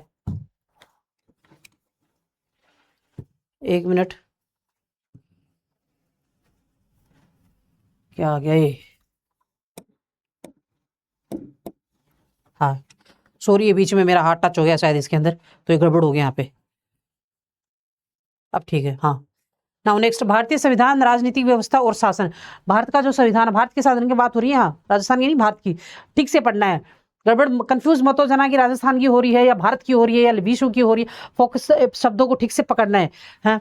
तो यहाँ भारतीय संविधान, राजनीतिक व्यवस्था है, राजनीतिक व्यवस्था कैसी और शासन कैसा है। संविधान का निर्माण कहाँ से शुरू हुआ था, अंग्रेजों के काल से 1935 1899 वहीं से बीज बो दिए गए थे संविधान के। वो इतिहास है संविधान का, शुरू से लेकर लास्ट से पहले तो इतिहास से शुरू होती है कि कहाँ से इसका बीज बो गया था जो संविधान बनेगा। उसके अंदर फिर उद्देशिका पढ़नी है, नागरिकता, मौलिक अधिकार, राज्य की नीति के निर्देशक तत्व और मौलिक कर्तव्य, ये चीज इसके अंदर संविधान के अंदर पढ़नी है। फिर संघीय सरकार जो है उसकी कार्यपालिका, विधायिका और न्यायपालिका। संघीय सरकार के अंदर कार्यपालिका, विधायिका और न्यायपालिका के बारे में पढ़ना है कि न्यायपालिका जो 3 विधायिकाएं, हमारे जो 3 पक्ष हैं, संघ राज्य संबंध, आपातकालीन प्रावधान। संघ और राज्य के संबंध कैसे हैं और आपातकालीन प्रावधान कौन कौन से हैं। शहरों और ग्रामीण स्थानीय सरकार, शहरों के ग्रामीण जो स्थानीय सरकार है उसके बारे में इसके अंदर है, अनुच्छेद विधि होते हैं। निर्वाचन आयोग, फिर संघ लोक सेवा आयोग, राष्ट्रीय मानवाधिकार आयोग, राष्ट्रीय महिला आयोग, राष्ट्रीय बाल अधिकार संरक्षण आयोग और नीति आयोग। ये सारे जो आयोग है ये नेशनल लेवल के आयोग हैं। स्टेट लेवल के आयोग, वो जो हम स्टेट लेवल की पॉलिटी पढ़ेंगे उसमें, ये नेशनल लेवल के आयोग है। इनके बारे में, इनकी पूरी मतलब निर्वाचन आयोग जो है, इनकी स्थापना कब हुई, इसके मुख्य आयुक्त कौन है और इसके अंदर कितने सदस्य होते हैं, ये चीजें इसके अंदर पढ़नी होती हैं। लोक नीति, नागरिक चार्टर, हाँ, लोक नीति, नागरिक चार्टर तो अभी बहुत ही ज्यादा पश्चिम बंगाल के अंदर बहुत ज्यादा उसमें रहा है चर्चा में, अब करंट में। सामाजिक आकांक्षण और शिकायत निवारण प्रणाली, इसके अंदर कुछ कुछ हैं जो अभी नए जोड़े गए, बाकी तो पहले वाले ही हैं। लोकपाल, केंद्रीय सतर्कता, लोकपाल ये पहले का ही है। केंद्रीय सतर्कता आयोग, केंद्रीय सूचना आयोग, ये आयोग है केंद्रीय सूचना आयोग। इसमें भी सेम चीजें दी हुई होती हैं, क्योंकि इसका मुख्यालय कहाँ है और इसके अंदर कितने सदस्य होते हैं, इसका मुख्य सदस्य कौन सा होता है। केंद्रीय सतर्कता आयोग का भी सेम है और लोकपाल का भी यही है। राजस्थान की राजनीतियों, प्रशासनिक व्यवस्था, राजस्थान की जो राजनीति है उसके अंदर क्या क्या पढ़ना है। राज्यपाल, मुख्यमंत्री, जैसे सेंटर के अंदर राष्ट्रपति होता है वैसे राज्य में राज्यपाल होता है, मुख्यमंत्री होते हैं और मंत्रिपरिषद। मतलब ये इसके अंदर ये पढ़ना है कि मुख्यमंत्री जो उनका कार्यकाल कितना है और वो कैसे बनते हैं, उनकी जो मतलब कैसे बने हैं, वो पूरी जो वो होता है पूरा विधानसभा बोलो, अगर शॉर्ट में बताऊं आपको तो विधानसभा, ये जो यहाँ लिखी हुई है, राजस्थान की विधानसभा, राजस्थान उच्च न्यायालय और अधीनस्थ न्यायालय व अन्य न्यायिक निकाय, महाधिवक्ता है। तो राजस्थान की जो उच्च न्यायालय है ये तो मतलब ये जो राज्यपाल, मुख्यमंत्री, मंत्रिपरिषद, राज्य विधानसभा, ये हो गई पॉलिटिशियंस। और उसके बाद में ये जो न्यायालय है ये एक अलग संस्था है, उच्च न्यायालय, अधीनस्थ न्यायालय, अन्य न्यायिक अधिवक्ता, ये महाधिवक्ता, ये एक अलग इनका अलग सिस्टम होता है। न्यायपालिकाओं का सिस्टम अलग होता है। ये जो विधान सभा के जो सदस्य होते हैं, मुख्यमंत्री, राज्यपाल, मंत्रिपरिषद, इनका एक अलग सिस्टम होता है। मुख्य सचिव, राज्य सचिवालय, मुख्य सचिव, राज्य सचिवालय, विभिन्न विभागों के निर्देशालय, संभागीय आयुक्त, जिला कलेक्टर, जिला मजिस्ट्रेट, पुलिस अधीक्षक, उसके बाद में उपखंड अधिकारी व तहसीलदार। देखिए बच्चा, मुख्य सचिव जो होते हैं वो मुख्य सचिव, राज्य सचिवालय जो है ना, सचिवालय, ये पूरी एक जगह का नाम है सचिवालय है। तो राज्य सचिवालय जो है ना, जैसे राजस्थान का राज्य सचिवालय जयपुर के अंदर है, और ये मुख्य सचिव जो है सचिवालय के मुख्य सचिव होते हैं। विभिन्न निर्देशालय अलग चीज होती है और सचिवालय अलग चीज होती है। पहले मुझे भी लगता है कि निर्देशालय सचिवालय एक ही चीज होती है, ना ना ना ना, सचिवालय अलग चीज है, निर्देशालय अलग चीज है।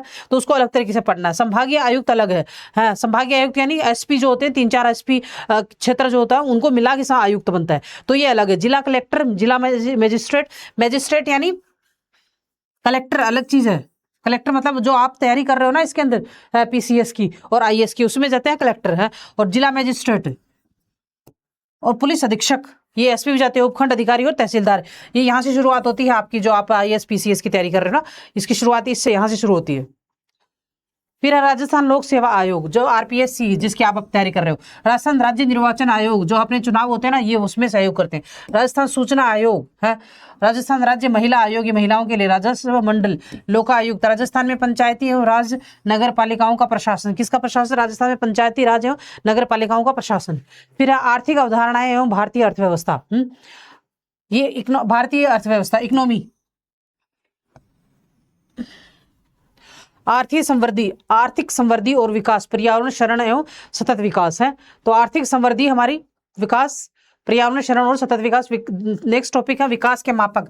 विकास को हम कैसे मापते हैं देश के अंदर? पारंपरिक माप, मानव विकास सूचकांक और अन्य संबंधित सूचकांकों के द्वारा। आर्थिक विकास में मौद्रिक और राजकोषीय नीति की भूमिका। भारत सरकार का नवीनतम बजट और संसाधन संग्रहण। क्या है? आर्थिक विकास में मौद्रिक और राजकोषीय नीति की भूमिका। जो आर्थिक विकास है उसके अंदर राजकोषीय और मौद्रिक नीति की क्या क्या भूमिका है। और भारत सरकार का नवीनतम बजट, जो हर साल बजट आता है ना वो, और संसाधन संग्रहण मतलब कौन कौन से संसाधन है जिनसे देश के अंदर इनकम आती है। फिर राजकोषीय संघवाद, केंद्र राज्य वित्तीय संबंध और वित्त आयोग। राजकोषीय संघवाद का मतलब क्या होता है? राजकोषीय यानी पैसों से रिलेटेड होगा, संघवाद यानी राज्य और संघ दोनों एक साथ मिलके। तो केंद्र राज्य वित्तीय संबंध, केंद्र और राज्य के वित्तीय संबंध कैसे हैं, मतलब पैसे के मैटर में वो लेन देन कैसा है। और वित्त आयोग जो बनाता है, वित्त आयोग पता है ना आपको, वित्त आयोग की रिपोर्ट अभी थोड़े दिन पहले आई थी। वित्त आयोग का है कि वित्त आयोग ये डिसाइड करता है कि कितना पैसा केंद्र जो है वो राज्य को देगा और किस किस विभाग में देगा। फिर है कृषिगत विकास, कृषिगत विकास यानी हम इकोनॉमी के हिसाब से पढ़ेंगे, यहाँ पे ज्योग्राफी के हिसाब से नहीं, इकोनॉमी के हिसाब से पढ़ेंगे। संस्थागत और तकनीकी पहलू, भारतीय कृषि में सुधार, चुनौतियां और सरकार की पहल। औद्योगिक वृद्धि और औद्योगिक वृद्धि, स्वरूप, नीति और औद्योगिक सुधार। हाँ, तो औद्योगिक, देश के अंदर औद्योगिक वृद्धि कैसे हुई, स्वरूप कैसा है उसका, नीतियां कौन कौन से बनी, औद्योगिक सुधार कौन से हुए। उसके अंदर उदारीकरण आता है, निजीकरण और वैश्वीकरण है। तो उदारीकरण, आर्थिक वृद्धि में सेवा क्षेत्र की भूमिका। आर्थिक सेवा क्षेत्र जो है उसकी क्या भूमिका है, चुनौतियां क्या हैं और अवसर कौन से हैं। ऊर्जा, परिवहन और संचार। सेवा क्षेत्र का मतलब पता है ना आपको, तीसरा जो क्षेत्र है वो सेवा क्षेत्र है। पहला है कृषि, दूसरा उद्योग और तीसरा सेवा क्षेत्र है। तो जो सेवा क्षेत्र है उसके कौन कौन सी चुनौतियां हैं और अवसर कौन से हैं उसके बाद ऊर्जा और परिवहन और संचार को क्या क्या सहयोग है इसके अंदर। और कौशल विकास और रोजगार संवर्धन। कौशल विकास मतलब विदेशों में क्या होता है, हर जो नागरिक होता है देश का, उसके पास कोई ना कोई कौशल होता है। उनका 16 ईयर के बाद में उनके अंदर कौशल विकास का जो क्षमता होती है वो डाल दी जाती है, ताकि किसी भी कौशल को, स्किल को डेवलप करके कमा के उसके पीछे खा सके। उनके अंदर ऐसा नहीं होता, ऊंच नीच का भाव विदेशों में कहीं नहीं होता। कोई भी एक कौशल उसमें डाल दो, चाहे वो कपड़े सिलने भी सिखा देते हैं तो वो भी उसका एक टैलेंट है, तो उसके दम पे भी कमाए खा सकता है, उसको भी उतनी ही वैल्यू मिलती है जितनी एक आईएएस अधिकारी को मिलती है। विदेशों में ऐसा है। तो कौशल, क्या ये बात, कौशल विकास तो और रोजगार संवर्धन, ये जो टॉपिक है ये ऐसा है, मतलब कौशल, आप किसी को किसी भी एक फील्ड के अंदर कौशल डाल दो कि हाँ ये स्किल्ड है इसके अंदर, और उसके अनुसार उसके रोजगार में वृद्धि हो जाएगी। तो उसके अंदर कार्यक्रम और नीतियां, उसके लिए कार्यक्रम कौन से बनाए गए, नीतियां कौन सी बनाई गई। सामाजिक न्याय और सशक्तिकरण, इसके अंदर समाज के जो सदस्य हैं उनको सभी को न्याय मिलेगा और हर एक नागरिक उसके अंदर सशक्तिकरण होगा, क्योंकि उसके अंदर कौशल है कुछ ना कुछ कमा के खाने का, कि वो उस स्किल के अकॉर्डिंग कमा के खा सकता है। फिर है अर्थव्यवस्था, राजस्थान की अर्थव्यवस्था। राजस्थान का वृहद परिदृश्य और राज्य बजट, राज्य का जो बजट होता है वो, और वृहद परिदृश्य मतलब हम पूरा राजस्थान के अंदर जो भी इकोनॉमी से रिलेटेड चीजें हैं। कृषि, उद्योग और सेवा क्षेत्र, सेम इधर जो अपने भारत में पढ़ा था वही क्षेत्र है, कृषि, सेवा, उद्योग क्षेत्र है।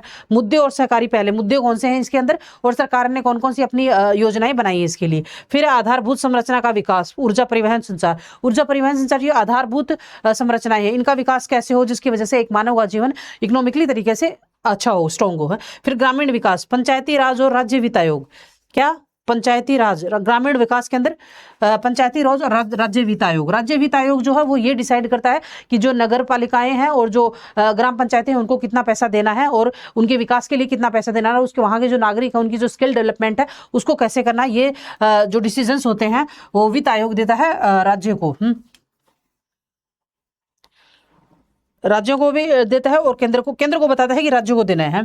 ग्रामीण विकास के लिए है मूलभूत सामाजिक सेवाएं, शिक्षा और स्वास्थ्य जो मूलभूत सेवाएं हैं। राजस्थान सरकार की मुख्य कल्याणकारी योजनाएं कौन कौन सी योजनाएं हैं, जो ये आप राजस्थान के सर्वे और बजट में पढ़ोगे।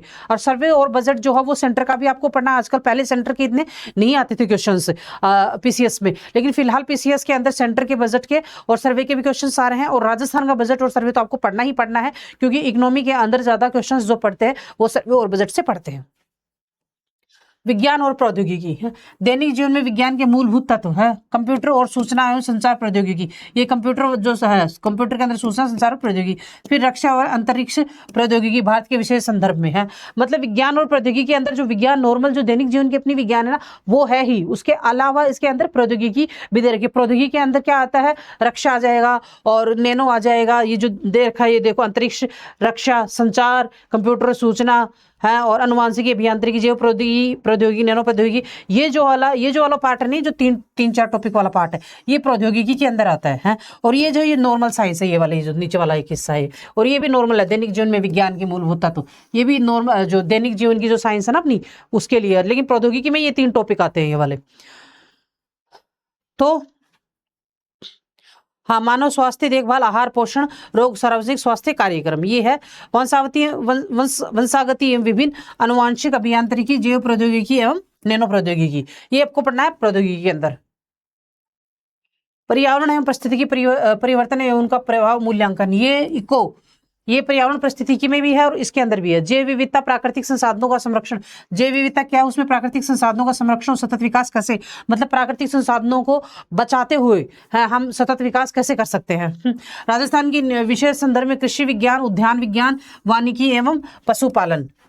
राजस्थान के विशेष संदर्भ के अंदर, यानी इसमें सिर्फ राजस्थान का होना चाहिए मटेरियल सारा, कि कृषि विज्ञान के बारे में होना चाहिए, राजस्थान की कृषि विज्ञान कैसी, कृषि कैसी, और उद्यान विज्ञान कैसा है, उसके बाद वानिकी और पशुपालन कैसा है। राजस्थान तथा भारत में विज्ञान एवं प्रौद्योगिकी से संबंधित प्रमुख सरकारी कार्यक्रम। मैंने आपको बोला था ना कि विज्ञान, अभी थोड़ी देर पहले जब ये सिलेबस शुरू किया था मैंने आपको बोला था कि पीसीएस के अंदर थोड़ा सा जो विज्ञान का मटेरियल होता है वो स्पेशल स्टेट से होता है, बाकी तो विज्ञान सारी एक ही जगह है, साइंस सारी एक ही है, चाहे वो नेशनल लेवल पे हो चाहे इंटरनेशनल। लेकिन थोड़ा सा जो मटेरियल होता है वो स्टेट के लेवल का होता है, वो यही मटेरियल होता है। देखो, राजस्थान तथा भारत के विज्ञान और प्रौद्योगिकी से संबंधित प्रमुख सरकारी कार्यक्रम, नीतियां, यानी राजस्थान की कौन सी नीतियां हैं और कार्यक्रम हैं और भारत के कौन से हैं और हैं। उसमें राजस्थान के विशेष संदर्भ में कृषि, यानी राजस्थान के विशेष संदर्भ में दे रखा है कृषि विज्ञान, उद्यान विज्ञान, वानिकी एवं पशुपालन। फिर है अभिनव वैज्ञानिक एवं प्रौद्योगिकी प्रगति, विज्ञान एवं प्रौद्योगिकी में भारतीयों योगदान, विज्ञान एवं प्रौद्योगिकी का स्वदेशीकरण।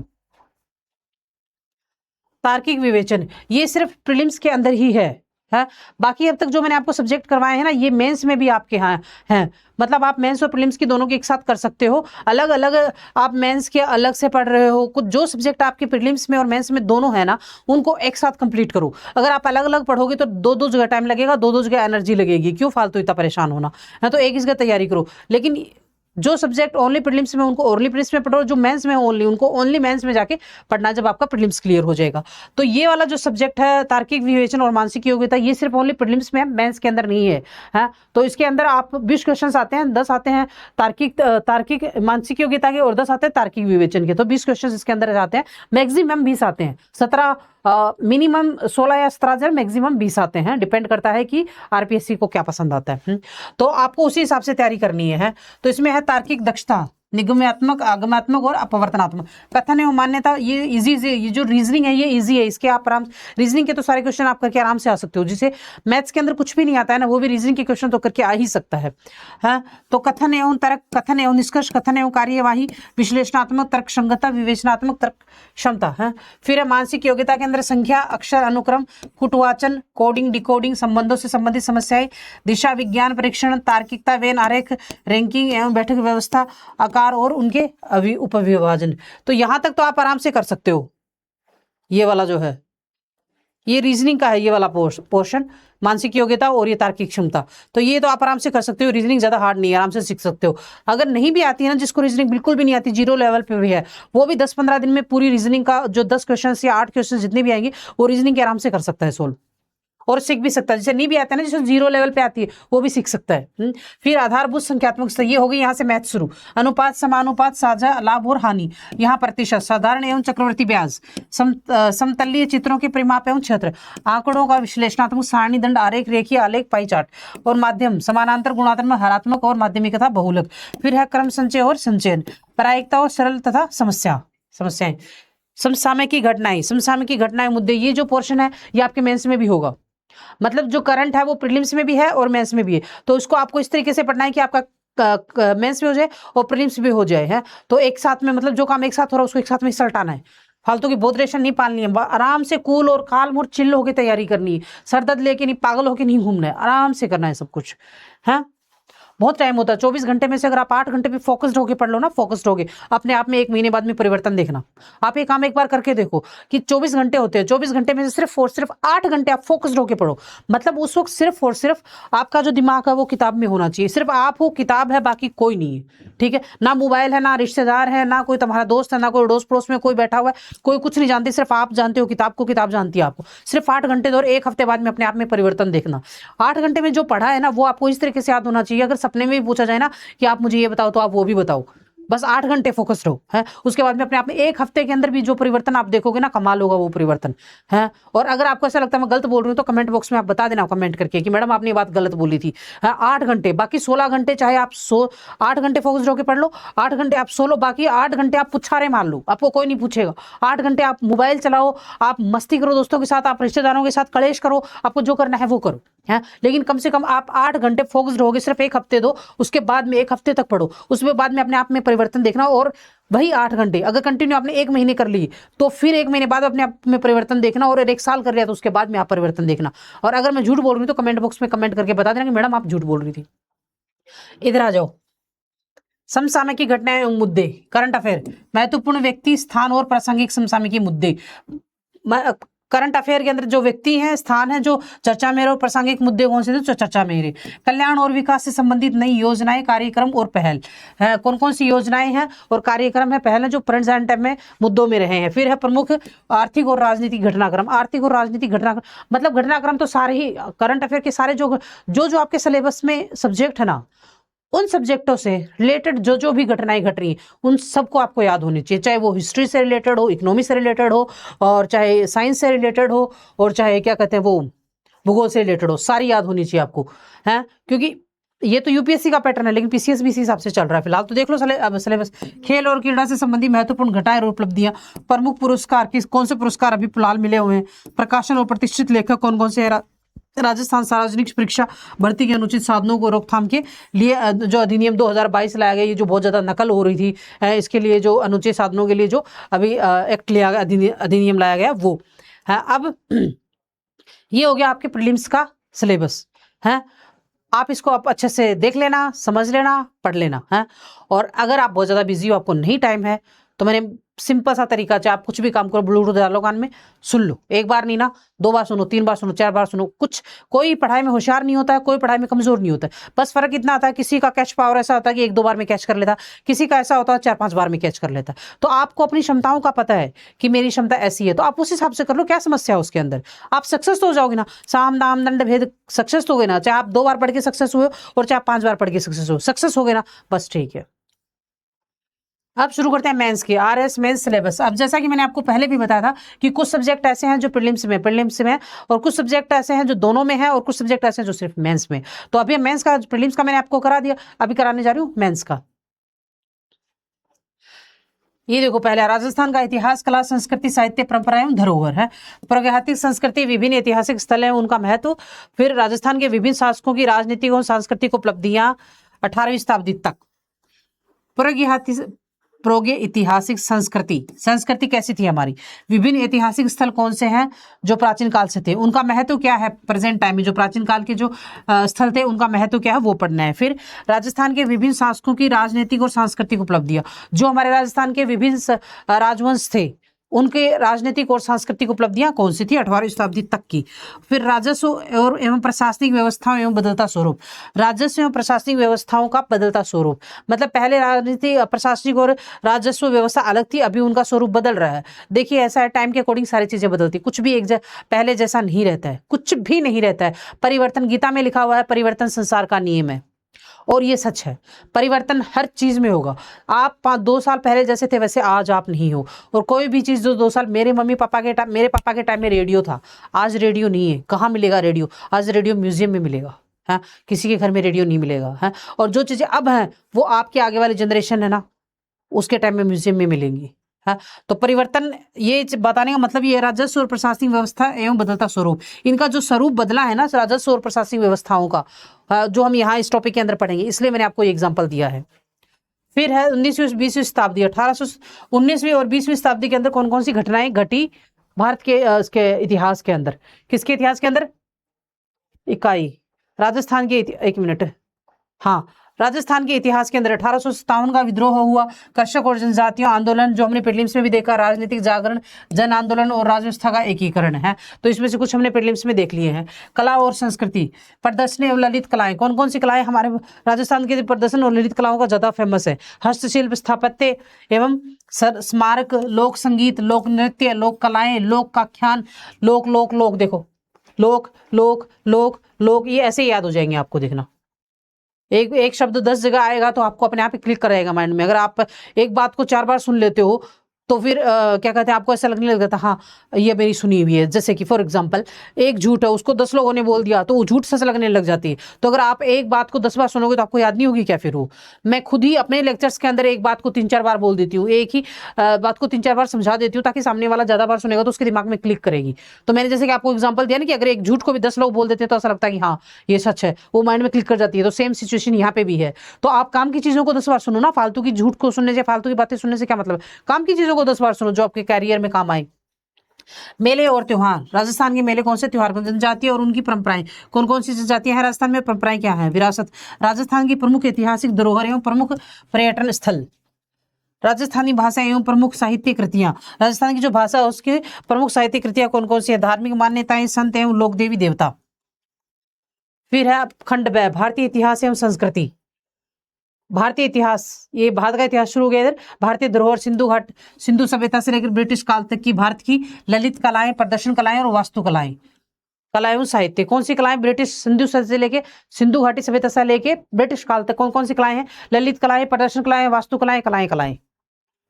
प्राचीन एवं मध्यकालीन भारत के धार्मिक आंदोलन और दर्शन, किसके? प्राचीन और मध्यकाल के भारत के धार्मिक आंदोलन और दर्शन, मतलब धार्मिक रूप से और दर्शन के रूप से कौन कौन से आंदोलन हुए थे भारत को आजाद कराने में, है?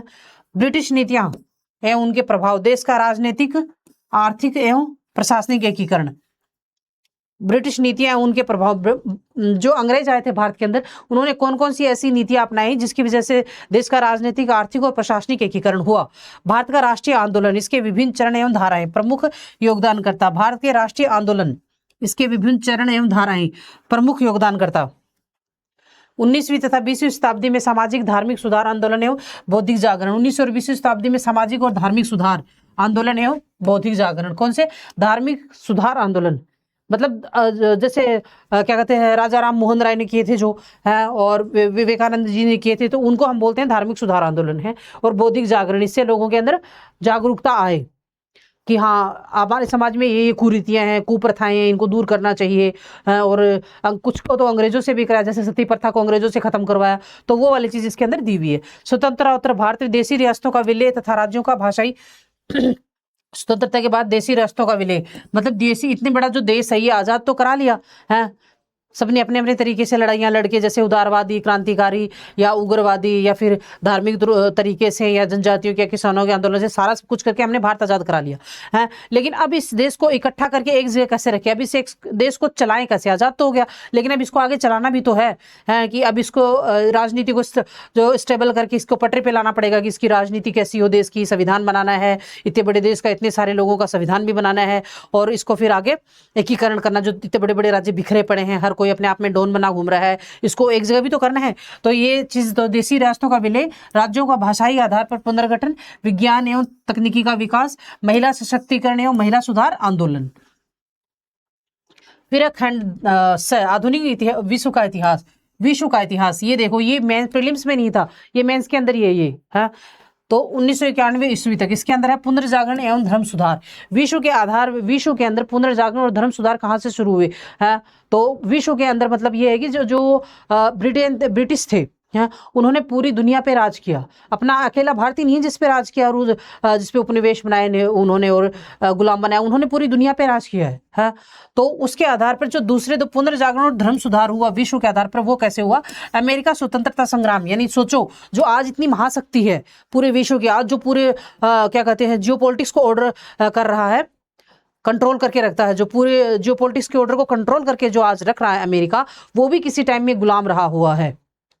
तो यहां तक की थी नौबत आती, उसका स्वतंत्रता संग्राम, फ्रांसीसी क्रांति, औद्योगिक क्रांति है, रूसी क्रांति है जो हुई आजादी से पहले, उसके बारे में पढ़ना है इसमें। और जर्मनी में नाजीवाद था, इटली में फांसीवाद। कौन सा? जर्मनी के अंदर नाजीवाद और इटली में जो फांसीवाद आया। उसके बाद विश्व युद्धों का प्रभाव, जो विश्व युद्ध 2 हुए थे, प्रथम और द्वितीय, उनका क्या क्या प्रभाव पड़ा। यहाँ सिर्फ प्रभाव दे रखा है, तो आपको क्या लगता है सिर्फ प्रभाव ही पढ़ना है? क्योंकि देश सिर्फ प्रभाव ही रखा है।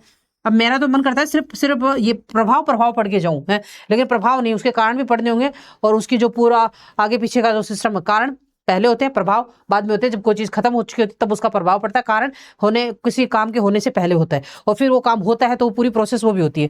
शीत युद्ध के दौरान विश्व ऑर्डर क्या था, है वो चीज पढ़ने। कितने टॉपिक कुल मिला के? 1 2 3 4 5 टॉपिक है विश्व के इतिहास के अंदर।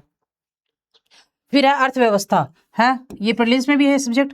खंड है भारत की अर्थव्यवस्था, आर्थिक समृद्धि और विकास। आर्थिक जो समृद्धि और विकास है भारत की, वो उसकी अवधारणा कैसी है और मापते कैसे? आय दृष्टिकोण क्या है हमारा? मानव विकास सूचकांक और अन्य संबंधित सूचकांक जैसे खुशहाली सूचकांक वगैरह था, वो जलवायु परिवर्तन और पर्यावरण शरण है। जलवायु परिवर्तन और पर्यावरण शरण ये भूगोल में भी है और इकोनॉमी में। आपको बताया ना कि कुछ टॉपिक्स ऐसे हैं जो इकोनॉमी में और भूगोल में दोनों में सेम है। तो उनका, लेकिन अपन को पढ़ना कैसे है? अपन को पढ़ना इस तरीके से है कि जो इकोनॉमी में जरूरी है, इकोनॉमी के पर्सपेक्टिव में इकोनॉमी में देखना है, और ज्योग्राफी के पर्सपेक्टिव से ज्योग्राफी में देखना है। दोनों को मिक्स नहीं करना है। ऐसा नहीं है कि आपने दोनों को मिक्स करके लिख दिया है, ऐसा नहीं करना है। अलग जो पर्सपेक्टिव जिसका है उसको उसी वे से देखना है, उसी तरीके से पढ़ना है। तो ये टॉपिक्स के यहाँ पे पर्यावरण शरण, यहाँ पे भी है। कृषि उत्पादकता और प्रगति, भूमि सुधार, कृषि वित्त और विपणन, खाद्य सुरक्षा, खाद्य प्रसंस्करण, मुख्य नीति। अब सिलेबस को पढ़ने का मतलब क्या होता है? जैसे यहाँ पे मेजर टॉपिक इन्होंने क्या दे रखा? कृषि दे रखा मुझे मेजर टॉपिक। सिलेबस ऐसे पढ़ा जाता है, देखो मैं बताता और अच्छे से खुल के समझाती हूँ आपको, सिंपल लैंग्वेज में खोल के समझाती हूँ। तो जैसे इन्होंने मेजर टॉपिक दे रखा है कृषि। अब कृषि के अंदर उत्पादकता और प्रगति पढ़नी है अपन को, और फिर भूमि सुधार पढ़ने, फिर कृषि वित्त और विपणन पढ़ना है हमको, है। और वित्त देखो, ये मतलब ये भूमि सुधार, ये 2 शब्दों का है, लेकिन इसके अंदर पूरी भूमि सुधार आ जाएगी। ये है प्रगति, ये एक शब्द है लेकिन इसमें पूरी पढ़नी होगी प्रगति। ये उत्पादकता, इसमें पूरी उत्पादकता पढ़नी होगी। कृषि वित्त ये 2 लाइन है लेकिन इसमें पूरा पढ़ना होगा। विपणन, खाद्य और सुरक्षा, खाद्य प्रसंस्करण, मुख्य नीतिगत पहल, ये सारा, ये देखो एक टॉपिक है कृषि, इसके अंदर ये सारे सब टॉपिक्स पढ़ने होंगे हमको। ऐसे पढ़ा जाता है सिलेबस को। मतलब एक जो मेजर टॉपिक होता है ना, जो मेजर टॉपिक आरपीएससी ने यूपीएससी ने दे रखा है, फिर उसके जो सब पॉइंट्स दे रखे हैं उसके अंदर, उन सब पॉइंट्स को डिटेल से पढ़ना होता है। क्योंकि आजकल जो बना रहे हैं ना पेपर, वो जो मेजर जो टॉपिक दे रखा है उसके जो सब पॉइंट है उनको भी डिटेल से पढ़ना है। हम मेजर, जैसे कि ये जो सब पॉइंट्स हैं इनको हम डिटेल से पढ़ लेंगे तो ये जो टॉपिक है, मेजर टॉपिक है, ये अपने आप ही कंप्लीट हो जाएगा। तो ये जो टॉपिक सब पॉइंट्स दे रखे हैं इनको सबको डिटेल से पढ़ना है। ऐसे पढ़ा जाता है सिलेबस। औद्योगिक नीति और सुधार, वैश्वीकरण, औद्योगिक नीति, अभी इसको ऐसे लगा सकते हैं अपन, है। अब औद्योगिक नीति और सुधार के अंदर वैश्वीकरण, उदारीकरण, निजीकरण, औद्योगिक वित्त, सूक्ष्म लघु मध्यम उपक्रम महत्व और नीतिगत पहल, है। तो ये चीज इसके अंदर प्रीलिम्स के अंदर भी है। ये प्रीलिम्स में भी ये टॉपिक दे रखा है, लेकिन वहां पे थोड़ा छोटा करके दिया है, यहाँ थोड़ा बड़ा करके दे रखा है। लेकिन आपको तो मैंने कहा ना, जो सब्जेक्ट सेम है उनको एक साथ ही पढ़ लेना है। सेवा क्षेत्र और आधारभूत संरचना, सेवा क्षेत्र जो है उसकी आधारभूत संरचना, ऊर्जा परिवहन और संचार, है। मतलब सेवा क्षेत्र के अंदर आधारभूत संरचना कैसी है, उसके बेसिक्स कैसा है उसका, उसके अंदर ऊर्जा परिवहन और संचार, इन तीनों को एक साथ कंप्लीट कर लेना है। अंतर्राष्ट्रीय व्यापार और भुगतान संतुलन, अंतर्राष्ट्रीय जो व्यापार है वो कैसा है, उसके अंदर भुगतान संतुलन हमारा कैसा है। विदेश सहायता और निवेश, विदेशों से क्या हमें सहायता मिलती है और हम उसमें विदेशों में क्या निवेश करते हैं। सार्वजनिक वित्त, संघीय बजट, सार्वजनिक वित्त, सार्वजनिक वित्त का मतलब क्या होता है? सार्वजनिक वित्त का मतलब होता है जो सार्वजनिक रूप से केंद्र और राज्य दोनों के लिए हो। संघीय बजट आय और व्यय के स्रोत। आय के स्रोत कौन से हैं हमारे, व्यय के कौन से हैं, बजट घाटा क्या है हमारा, सार्वजनिक ऋण, भारत के सार्वजनिक ऋण कितना है भारत के, राजकोषीय नीति, नीति और सुधार कौन सी है, राजकोषीय नीति और उसमें सुधार क्या हुआ है, केंद्र राज्य नीति, वित्तीय संबंध, केंद्र के और राज्य के वित्तीय यानी पैसे के मामले में हमारे संबंध कैसे हैं, और वित्त आयोग जो है वो इसके अंदर क्या काम करता है, जो राज्य और केंद्र के जो संबंध उसमें वित्त आयोग की क्या भूमिका है। फिर है भारतीय रिजर्व बैंक और मौद्रिक प्रबंधन। भारतीय रिजर्व बैंक जो है उसकी मौद्रिक प्रबंधन नीति कैसी है, भारत के बैंकिंग और वित्तीय क्षेत्र में सुधार, भारत के बैंकिंग और वित्तीय क्षेत्र के अंदर क्या क्या सुधार किए हैं भारतीय रिजर्व बैंक ने है। फिर सामाजिक क्षेत्र, शिक्षा, स्वास्थ्य, सामाजिक क्षेत्र के अंदर क्या आता है, शिक्षा और स्वास्थ्य, तो पूरा शिक्षा पढ़ना है, स्वास्थ्य पढ़ना है, और गरीबी और बेरोजगारी, भारत में श्रम के रोजगार के, भारत में श्रम की रोजगार योजनाओं को बढ़ाने वाली योजनाएं, जो योजनाएं हैं वो सर्वे के अंदर आ जाएंगी, भारत का जो सर्वे है उसके अंदर ये योजनाएं आ जाएंगी सारी। समाज के कमजोर और अपेक्षित वर्गों के कल्याण की योजनाएं, इसके अंदर आप सिर्फ योजनाएं पढ़ लोगे ना पूरी सर्वे वाली, तो आपका ये टॉपिक कंप्लीट हो जाएगी, क्योंकि ज्यादातर इसके अंदर सामाजिक क्षेत्र के अंदर जो है ये सारी योजनाओं पे ही क्वेश्चंस आएंगे। फिर है खंड ब, वैश्विक अर्थव्यवस्था, बैंकिंग, आर्थिक मुद्दे, बैंकिंग नहीं वैश्विक, सॉरी, वैश्विक आर्थिक मुद्दे कौन कौन से हैं, यानी विश्व की जो अर्थव्यवस्था उसके अंदर हमें कौन कौन से मुद्दों के ऊपर पढ़ने आ रहे हैं, इसके पर्सपेक्टिव में कौन कौन से मुद्दे हमें पढ़ने हैं, तो वह विश्व व्यापार संगठन पढ़ना है, विश्व बैंक पढ़ना है, और अंतर्राष्ट्रीय मुद्रा कोष की भूमिका। बस ये 3 ही टॉपिक है, विश्व व्यापार संगठन, विश्व बैंक और अंतर्राष्ट्रीय मुद्रा कोष की भूमिका, बस ये 3 टॉपिक्स पढ़ने। कुल आर्थिक मुद्दे में टॉपिक है 3 ही पढ़ने हैं बस विश्व के भूगोल में। नेक्स्ट है राजस्थान की अर्थव्यवस्था। राजस्थान की अर्थव्यवस्था के अंदर राजस्थान के आर्थिक संवर्धन संकेतक राज्य, घरेलू उत्पाद, प्रति व्यक्ति आय, समावेशी समृद्धि, विकसित राजस्थान 2047, हरित समृद्धि एवं पर्यावरण संधारणीय विकास लक्ष्यों को प्राप्त करने में राजस्थान की स्थिति। देखो जो चीज सेंटर के अंदर जीडीपी होती है ना, वो स्टेट के अंदर एसजीडीपी बन जाती है। एसजीडीपी मतलब स्टेट जीडीपी है। जो चीजें सेंट्रल लेवल के ऊपर चल रही, बड़े पर्सपेक्टिव में चल रही होती है ना, वही चीजें सेंट्रल लेवल में, स्टेट लेवल में सिर्फ स्टेट के बारे में बात हो रही होती है। जो जीडीपी की बात होती है वो होती है पूरे भारत के लेवल पे। लेकिन अगर एसजीडीपी, ये मैं आपको एग्जांपल दे रही हूँ, जो एसजीडीपी की बात होती है वो सिर्फ स्टेट लेवल पे होती है, तो हमें यहाँ सिर्फ स्टेट लेवल यानी राजस्थान के संदर्भ में पढ़ना है ये सब कुछ। तो राज्य बजट, राजकोषीय प्रबंधन और बजट घाटा, तो ये राज्य बजट पढ़ना है हमें, और ये राजकोषीय प्रबंधन और बजट घाटा। कृषि विकास, उत्पादन और उत्पादकता, जल संसाधन और सिंचाई, पशुपालन और सहायक गतिविधियां, कृषि विपणन, कृषकों का कल्याण है, और सरकारी योजनाएं। मतलब जो हमने क्या कहते हैं भारत की अर्थव्यवस्था के अंदर जो चीजें हमने पढ़ी थी वो हमने भारत के लेवल पर पढ़नी है, लेकिन यहाँ सिर्फ स्टेट के लेवल में यही चीजें, कृषि विकास, ये देखो ये हमें यहाँ स्टेट लेवल के उसमें पढ़नी है, स्टेट के लेवल पर पढ़नी है। ग्रामीण विकास और ग्रामीण आधारभूत संरचना, पंचायती राज संस्थाएं और राज्य वित्त आयोग। तो पंचायती राज संस्थाएं बोलने से आपको यहाँ इकोनॉमी पॉलिटी नहीं पढ़नी है, यहाँ इकोनॉमी के पर्सपेक्टिव से पढ़ना है। हाँ, राज्य वित्त आयोग, ये राज्य वित्त आयोग है ही। औद्योगिक विकास के लिए संस्थागत तंत्र है, औद्योगिक जो विकास उसके लिए संस्थागत तंत्र, निवेश प्रोत्साहित नीति, सूक्ष्म लघु मध्यम उपक्रमों का महत्व और उनके विकास के लिए नीतिगत पहल। राज्य में पेट्रो और तेल संसाधन, कौन से राज्य में, पेट्रोलियम और तेल संसाधन जो संसाधन है। औद्योगिक विकास के लिए संस्थागत तंत्र, मतलब राज्य का हमारा जो औद्योगिक जो तंत्र है वो किस तरीके का है, वो चीज हमें इसमें पढ़नी है। निवेश प्रोत्साहन यानी उद्योगों को हम कितना निवेश करते हैं, और जो 3 प्रकार के उद्योग होते हैं वो कौन कौन से हैं, उनका महत्व कौन सा, उनके विकास के लिए नीतिगत कौन सी नीतियां हैं जो स्टेट की जो गवर्नमेंट है उन्होंने अपनाई है। पहल, राज्य में पेट्रोकेमिकल और तेल संसाधन जो है, पेट्रोकेमिकल और तेल संसाधन।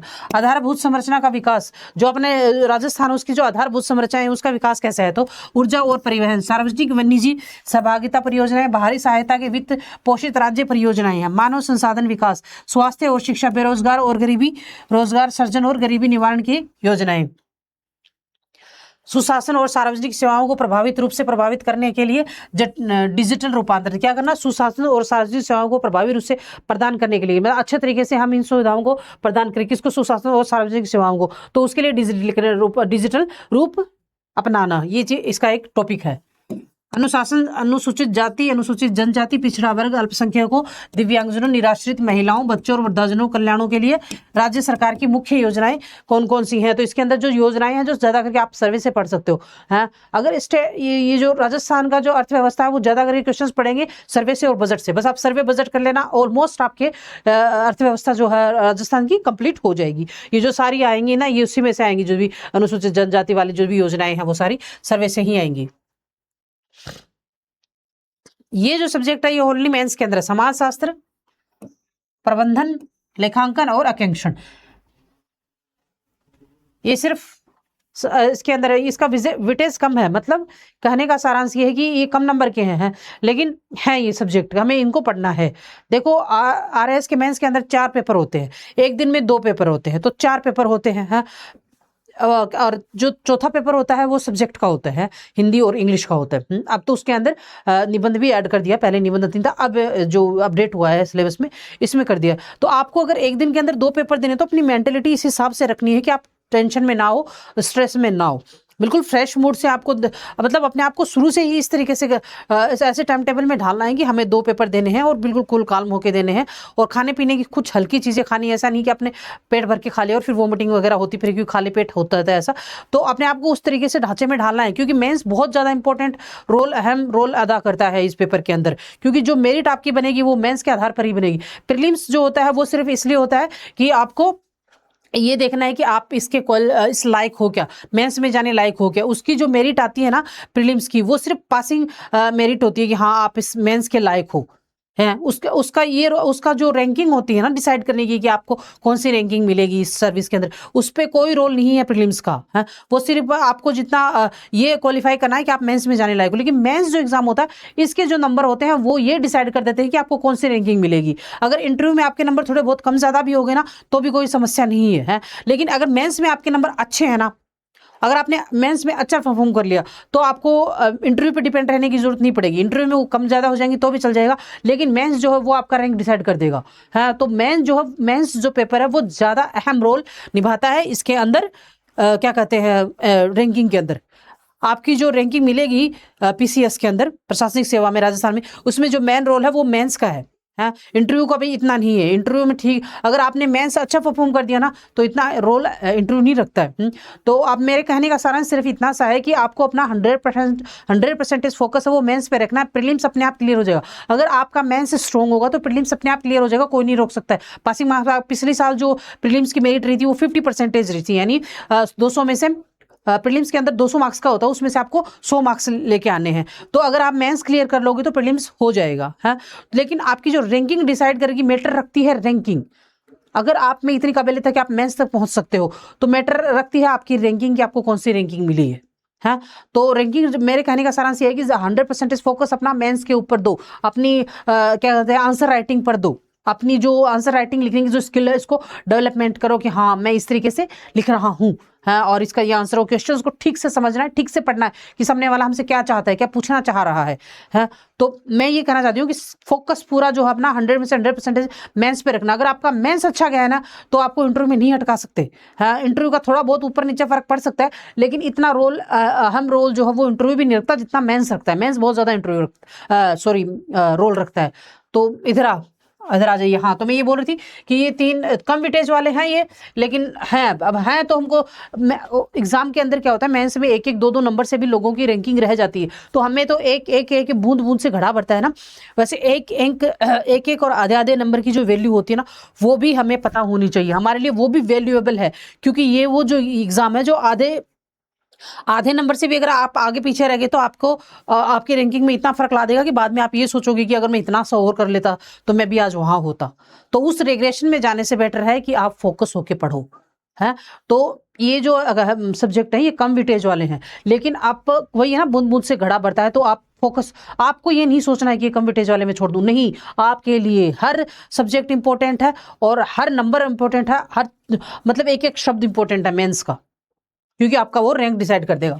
इसलिए जब इतनी मेहनत कर रहे हो थोड़ी बहुत मेहनत के लिए वो मत करो, दो अपना 100% है। समाजशास्त्र, भारतीय समाज में समाजशास्त्रीय चिंतन, मतलब कौन कौन से भारत के अंदर ऐसे समाजशास्त्री हुए हैं जिन्होंने चिंतन किया है और ये बताया है कि समाजशास्त्र के अंदर क्या क्या चीजें हैं, जाति मतलब क्या क्या अच्छाई है समाज में, हमारे समाज के अंदर, और क्या क्या बुराइयां हैं, जो हमारे जो चिंतक हुए उन्होंने हमें बताया है। जाति एवं वर्ग की अवधारणा, जो जाति और वर्ग की अवधारणा है भारतीय समाज में, जाति एवं वर्ग के बदलते आयाम, कौन कौन से अभी जो आयाम बदल रहे हैं जाति और वर्ग के, मतलब पहले लोग ज्यादा इंपॉर्टेंस देते थे लेकिन आज जाति और वर्ग को इतना इंपॉर्टेंस देते हैं कुछ लोग जो पहले वाले, लेकिन इतना ज्यादा अहमियत रोल नहीं मिल रहा है, निभा पा रहे हैं अपना। फिर है समकालीन, भारतीय समाज एवं संस्कृति में परिवर्तन, धर्मनिरपेक्षीकरण, शहरीकरण, आधुनिकीकरण और वैश्वीकरण है। समकालिक भारतीय समाज जो अभी चल रहा है हमारा भारतीय समाज, उसके हिसाब से संस्कृति में परिवर्तन हुआ है, उसके अकॉर्डिंग हमें धर्मनिरपेक्षीकरण, शहरीकरण, आधुनिकीकरण और वैश्वीकरण के बारे में जानना है इसके अंदर है। भारतीय सामाजिक व्यवस्था में संबंधित अवधारणाएं, कर्म का सिद्धांत, धर्म, पुरुषार्थ और आश्रम व्यवस्था। भारतीय सामाजिक व्यवस्था में संबंधित अवधारणा, ये जो हम लोग जो है हमारे जो अभी भी मानते हैं, लोग मानने वाले अभी भी मानते हैं, जो पूर्वज जो थे वो कर्म का सिद्धांत को बहुत ज्यादा मानते थे, धर्म, पुरुषार्थ और आश्रम व्यवस्था, इन सब पे जो आपने हिस्ट्री, प्राचीन हिस्ट्री में भी आपने पढ़ा होगा आश्रम व्यवस्था और पुरुषार्थ है। नेक्स्ट है, वर्तमान भारतीय समाज में परिवार एवं विवाह है, क्या रोल रखता है परिवार विवाह। वृद्धजनों एवं दिव्यांगजनों से संबंधित मुद्दे कौन से हैं। भारतीय समाज का साइबर अपराध और सोशल मीडिया का प्रभाव। सोशल मीडिया का तो बहुत ही ज्यादा हो गया आजकल, ये साइबर अपराध भी बहुत ज्यादा हो गया। ये अभी इस सिलेबस में अपडेट हुआ, पिछले सिलेबस में था नहीं। भारतीय समाज के समक्ष चुनौतियां, मुद्दे, दहेज, तलाक, भ्रष्टाचार, गरीबी, वेश्यावृत्ति, बेरोजगारी और नशाबंदी, ये मुद्दे हैं भारतीय समाज के सामने आज। भारतीय समाज के कमजोर वर्गों से संबंधित समस्याएं, मुख्यतः राजस्थान से संबंधित में महिलाएं, सीमांत समूह, दलित, अनुसूचित जाति एवं अनुसूचित जनजाति और उनके लिए कल्याणकारी योजनाएं है। हमें ये राजस्थान के संदर्भ में पढ़ना है, मतलब राजस्थान के अंदर सीमांत समूह जो है, महिलाएं, दलित अनुसूचित जाति है और अनुसूचित जनजाति, इनके लिए कल्याण योजना, ये योजना आप इकोनॉमी में पढ़ सकते हो, उन्हीं को यहाँ अप्लाई कर देना। प्रबंधन जो है, समाज में सामान्य प्रबंध की अवधारणा, प्रबंध के कौशल एवं स्तर, प्रबंधन के कार्य, MBO, निर्णय प्रक्रिया, तकनीकी एवं मॉडल। फिर है संगठनात्मक व्यवहार, प्रकृति का क्षेत्र कैसा होगा, अनुसूचित अभिप्रेरणा, संकल्पना एवं विचारधाराएं, समूह गंत्यात्मकता एवं दल निर्माण, संगठनात्मक। देखो ये जो दिया हुआ है ना संगठनात्मक व्यवहार, उसी के अंदर हमें प्रकृति का क्षेत्र पढ़ना है। अनुभूति, अभिप्रेरणा, संकल्पना एवं विचारधाराएं, समूह गंत्यात्मकता, दल निर्माण, संगठनात्मक, जलवायु और संस्कृति, ये पढ़ना। विपणन प्रबंधन है, अवधारणा, विपणन की अवधारणा और क्षेत्र कितना हुआ, विपणन मिश्रण क्या होता है, उत्पाद और कीमत, उत्पाद की जो कीमत है, संवर्धन, भौतिक वितरण, सेवा और डिजिटल विपणन। उसके बाद में मानव संसाधन प्रबंधन, मानव जो संसाधन है, मानव को संसाधन के रूप में हम कैसे, मानव को संसाधन के रूप में हम कैसे यूज कर सकते हैं। संकल्पना एवं क्षेत्र, इसकी संकल्पना क्या है, क्षेत्र कहाँ तक है। मानव संसाधन नियोजन, भर्तियां, चयन, पदस्थापन एवं प्रशिक्षण, निष्पादन, मूल्यांकन प्रणालियां, मानव संसाधन की आधुनिक प्रवृत्तियां, इनके बारे में तो आप लोगों से ज्यादा कौन जान सकता है, भर्तियों के बारे में, चयन और पदस्थापन और प्रशिक्षण, इन सब के बारे में तो।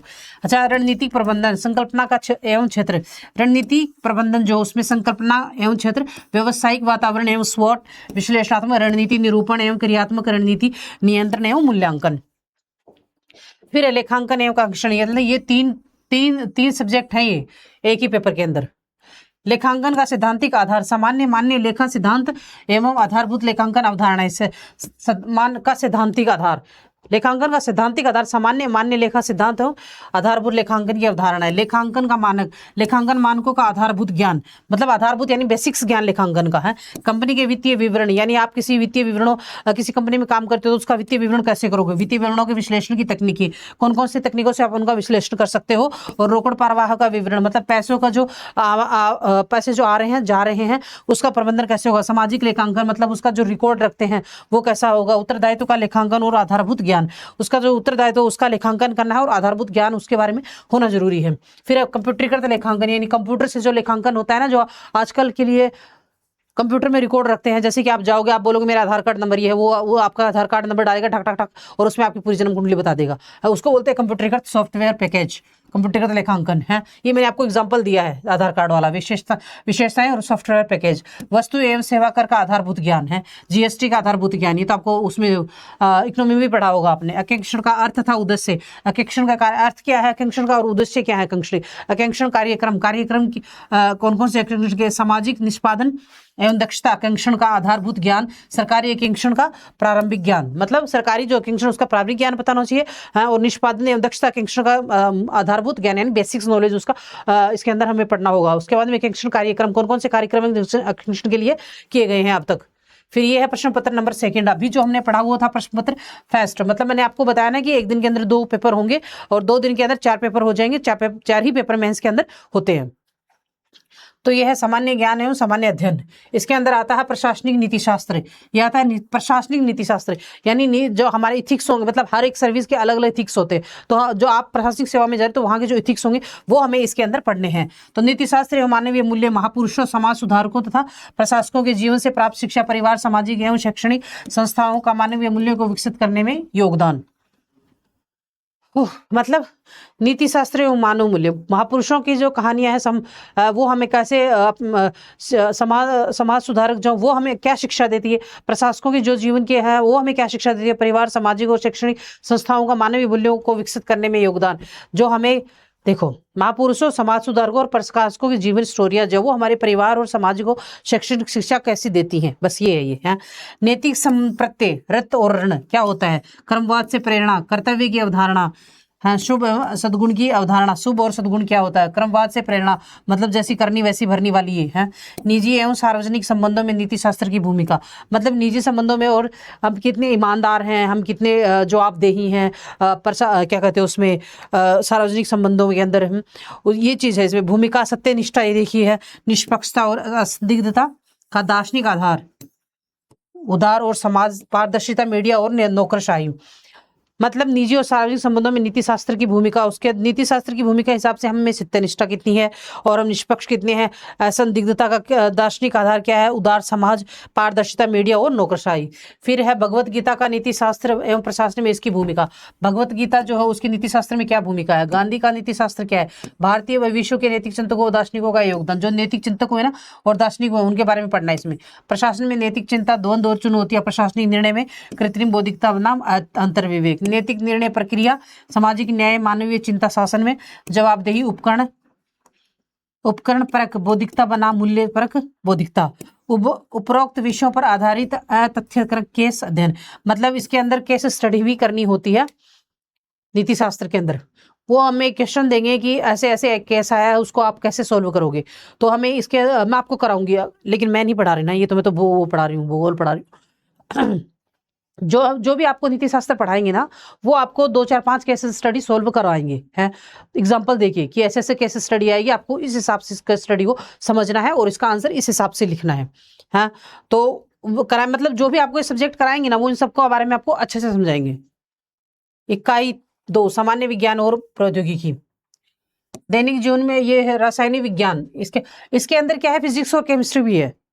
प्रीलिम्स के अंदर साइंस के अंदर ओनली बायोलॉजी है और टेक्नोलॉजी यानी प्रौद्योगिकी है, केमिस्ट्री और फिजिक्स नहीं है। लेकिन मेंस के अंदर केमिस्ट्री और फिजिक्स भी है, 10th लेवल तक की केमिस्ट्री और फिजिक्स भी इसके अंदर है। बायोलॉजी तो है ही है, उसके अलावा केमिस्ट्री, फिजिक्स और प्रौद्योगिकी टेक्नोलॉजी है ही है। हाँ तो रासायनिक विज्ञान, इसके अंदर परमाणु संरचना, धातु अधातु एवं उपधातु, धातु क्रम सिद्धांत और विधियां महत्वपूर्ण, अयस्क और मिश्र धातु, अम्ल, क्षार और लवण, पीएच और बफर की अवधारणा महत्वपूर्ण, औषधियां, संश्लेषण और प्राकृतिक एंटीटॉक्सिड्स, प्रिरक्षक, कीटनाशक, पीड़कनाशी, कवकनाशी, शाकरनाशी, उर्वरक, योजक और मधुकर, कार्बन एवं इसके यौगिक तथा उनके घरेलू एवं औद्योगिक अनुप्रयोग, ईंधन, आउंटेन, रेटिंग, रेडियोधर्मिता, अवधारणा और अनुप्रयोग, हरित रासायनिक है उसके अनुसरण। आपको एक बात बताऊं, ये सिलेबस पढ़ने के बाद मुझे एक चीज जरूर लग रही है कि आप है ना इंटरकनेक्ट, हर सब्जेक्ट इंटरकनेक्टेड है। जो चीज आपने है ना दूसरे सब्जेक्टों में पढ़ी उसको थोड़ा सा घुमा के आप यहाँ यूज कर सकते हो।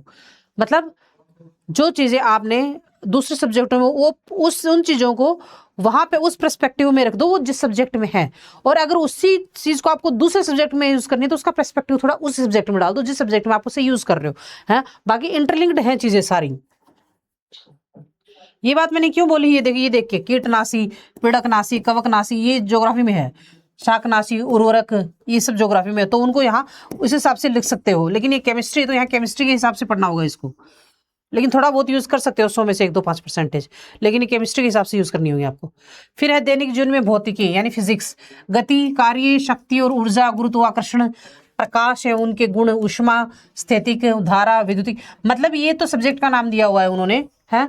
और ये टॉपिक है, गति एक टॉपिक है, देखना होगा 6th-7th में है। कार्य भी टॉपिक है, शक्ति एवं ऊर्जा, गुरुत्वाकर्षण, प्रकाश और उसके गुण, ऊष्मा, स्थैतिक एवं धारा, विद्युतकी, चुंबकीय, वैद्युतिक चुंबकीय, ध्वनि एवं विद्युत चुंबकीय तरंगे, चिकित्सा का निदान में, भौतिकी के अनुप्रयोग, नाभिकीय विखंडन और संलयन, विकिरण सुरक्षा।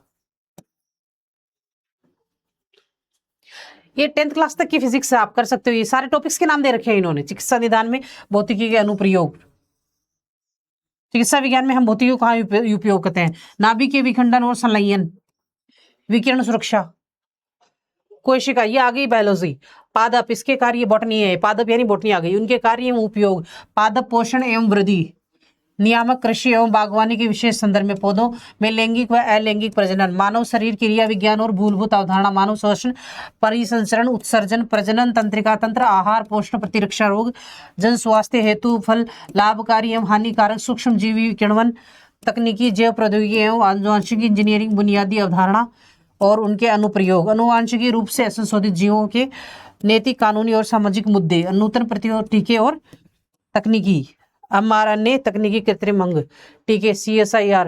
मुझे एक चीज समझ में नहीं आ रही है, ये सिलेबस तो अपडेट हुआ है, ठीक है, इट्स ओके, डन, लेकिन मैं आरपीएससी से सिर्फ एक चीज पूछना चाहती हूँ।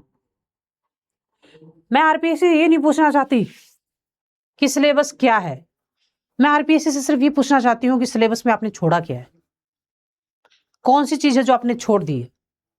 मुझे सिर्फ एक ही क्वेश्चन पूछना है। अगर मुझे कभी मिले नहीं सिलेबस बनाने वाले तो मैं उससे सिर्फ ये पूछूंगी कि आप आरएस के सिलेबस में सिर्फ मुझे ये बता दो कि आपने क्या, कौन से टॉपिक आपने नहीं दिए उसके अंदर, आपने उस सिलेबस में छोड़ा क्या, वो बता दो बस आप मुझे। एनीवेज, अब जो है वो पढ़ना पड़ेगा, वही बात है ना कि अगर हम आ गए हैं, जब इस ग्राउंड में आप लोग उतर गए हो, तब ये लड़ाई जीतनी है हर हाल के अंदर, तो अब ज्यादा इधर उधर दिमाग लगा के सोचने से, बहसबाजी करने से कोई मतलब नहीं है। नेक्स्ट है आधारभूत कंप्यूटर विज्ञान है। आधारभूत यानी बेसिक्स नॉलेज होना चाहिए है। नेटवर्किंग, एनालॉग डिजिटल दूरसंचार, आवर्ती स्पेक्ट्रम, मोबाइल टेलीफोनी, सूचना और संचार प्रौद्योगिकी में नूतन विकास, artificial intelligence, machine learning, big bang data, clouding, edge computing, internet of things, blockchain and digital currency, virtually और augmented reality, OTT platforms and social media. ये देखो बेटा, ये इन्होंने सब्जेक्ट का नाम दिया हुआ है कंप्यूटर है, और ये जो दे रखे हैं ये सारे टॉपिक्स के नाम है, नेटवर्किंग, एनालॉग और डिजिटल दूरसंचार, आवर्ती। आपको समझना कैसे है, आपको ऐसे समझना, देखो ये यहाँ बिंदु और ये लगा हुआ है ना, तो ये दूसरा शुरू हो गया, फिर ये बिंदु और ये लगा, दूसरा शुरू हो गया है, इतना अलग टॉपिक शुरू हो गया, आवर्ती और स्पेक्ट्रम ये अलग शुरू हो गया, मोबाइल टेलीफोन ये अलग शुरू हो गया। इस तरीके से पढ़ना है आपको, मतलब जो टॉपिक्स मिलते हैं, क्योंकि मैं तो ये आपको सिर्फ सिलेबस करा रही हूँ, क्योंकि सिलेबस समझना भी एक बहुत बड़ी समस्या हो रखी है बच्चों के लिए। सिलेबस समझने में, जब तक सिलेबस समझ में आता तब तक पता लगता है एक साल निकल गई है, इसलिए मैं आपको ये सिलेबस समझा रही हूँ। लेकिन आपको जो ये सब्जेक्ट पढ़ाएंगे ना, मतलब मैं जो सब्जेक्ट पढ़ाती हूँ वो मैंने आपको खोल के सब्जेक्ट पढ़ा समझा दिया कि हाँ हम इसमें पढ़ेंगे, और जो मैंने सब्जेक्ट शुरू किया उससे पहले भी मैंने सिलेबस कराया है, और फिर आगे सिलेबस के हिसाब से टॉपिक कराए हैं। लेकिन आपको जो भी मैं तो अभी समझा रही हूँ है कि आपको सिलेबस सारा समझ में आ जाए इसलिए, लेकिन जो आपको कराएंगे ना ये, वो भी आपको एक एक टॉपिक वाइज समझाएंगे, और अगर नहीं भी समझाते हैं तो आप आगे से बोल देना कि हमें पहले टॉपिक समझाइए है, कि इस टॉपिक में क्या है और कितने टॉपिक है, सारा आप आगे से बोल दो, सिलेबस वाइज पढ़ाओ हमें। ऐसा तो अथाह सागर है, कितना भी पढ़ सकता है इंसान है। तो मैं आपको ये बता रही हूँ, जैसे नेटवर्किंग ये एक टॉपिक है, ये एक टॉपिक है, ये एक टॉपिक है, ये ऐसे है, और जितने टॉपिक वाइज मिलता है आपको कंटेंट, टॉपिक वाइज ले लीजिए, वरना कुछ ऐसे भी हैं जिनका सिर्फ टॉपिक से कंटेंट नहीं मिला, आपको पैराग्राफ में भी मिलता है। मतलब कुछ ऐसे हैं, जैसे नेटवर्क ये है, आपको नेटवर्किंग बता दूं मैं, नेटवर्किंग तो नेटवर्किंग पे चाहो तो अगर बुक भी लिख सकते हो आप पूरी है, और अगर चाहो तो 2 पैराग्राफ में मिल जाएगा उसका कंटेंट, और चाहो तो पूरी बुक भी मिल जाएगी। तो ये डिपेंड करता है कि इसका जो टीचर होगा ना, वो आपको उसमें से कौन कौन सा कंटेंट जो आपको चाहिए प्रशासनिक सेवा के लिए, वो निकाल के उसमें से कंप्लीट कराएगा। भारतीय वैज्ञानिकों का विज्ञान और प्रौद्योगिकी में योगदान, मतलब भारत के जो वैज्ञानिक था उनके विज्ञान प्रौद्योगिकी में योगदान क्या था, तो मुख्य भारतीय वैज्ञानिक संस्थान, कौन कौन से संस्थान है, वैज्ञानिक और तकनीकी प्रगति, मतलब विज्ञान में और तकनीक में क्या क्या प्रगति की है, तो रोबोटिक्स में की है, नैनो प्रौद्योगिकी में क्या किया है, क्वांटम कंप्यूटिंग आदि में भारत और राजस्थान में विज्ञान और प्रौद्योगिकी का विकास, मतलब दोनों को एक साथ कर दिया, भारत और राजस्थान में विज्ञान प्रौद्योगिकी का विकास। बताइए विज्ञान और प्रौद्योगिकी से संबंधित सरकार की नीतियां, कौन कौन सी नीतियां सरकार ने बनाई है, डिजिटल इंडिया पहल, साइबर सुरक्षा और डेटा गोपनीयता, साइबर सुरक्षा और डेटा गोपनीयता के लिए कौन कौन सी पहल और नीतियां सरकार ने बनाई है। उसके बाद में आता है अंतरिक्ष और रक्षा प्रौद्योगिकी, भारतीय अंतरिक्ष कार्यक्रम सरकार ने कौन कौन से बनाए हैं, उपक्रम, उपग्रह और उनके अनुप्रयोग, उपग्रह कौन से और उनके यूजेस क्या है, विभिन्न प्रक्षेपण यान, सुदूर संवेदन, रक्षा अनुसंधान और स्वदेशी प्रौद्योगिकियां, भारतीय मिसाइल कार्यक्रम, ड्रोन तकनीकी, रासायनिक और जैविक हथियार, पृथ्वी विज्ञान, ये हम पढ़ेंगे यहाँ पे, पृथ्वी विज्ञान, भूगोल और भूविज्ञान, ये मैंने कराया है आपको। खंड है पृथ्वी की आंतरिक और संरचना, भूविज्ञानिक समय सारणी, ये मैंने पढ़ाई है, और प्रमुख भौतिकी और भू आकृतियां, पर्वत, पठार, मैदान, मरुस्थल प्रकार और वितरण, भूकंप, ज्वालामुखी प्रकार, वितरण और उनका प्रभाव।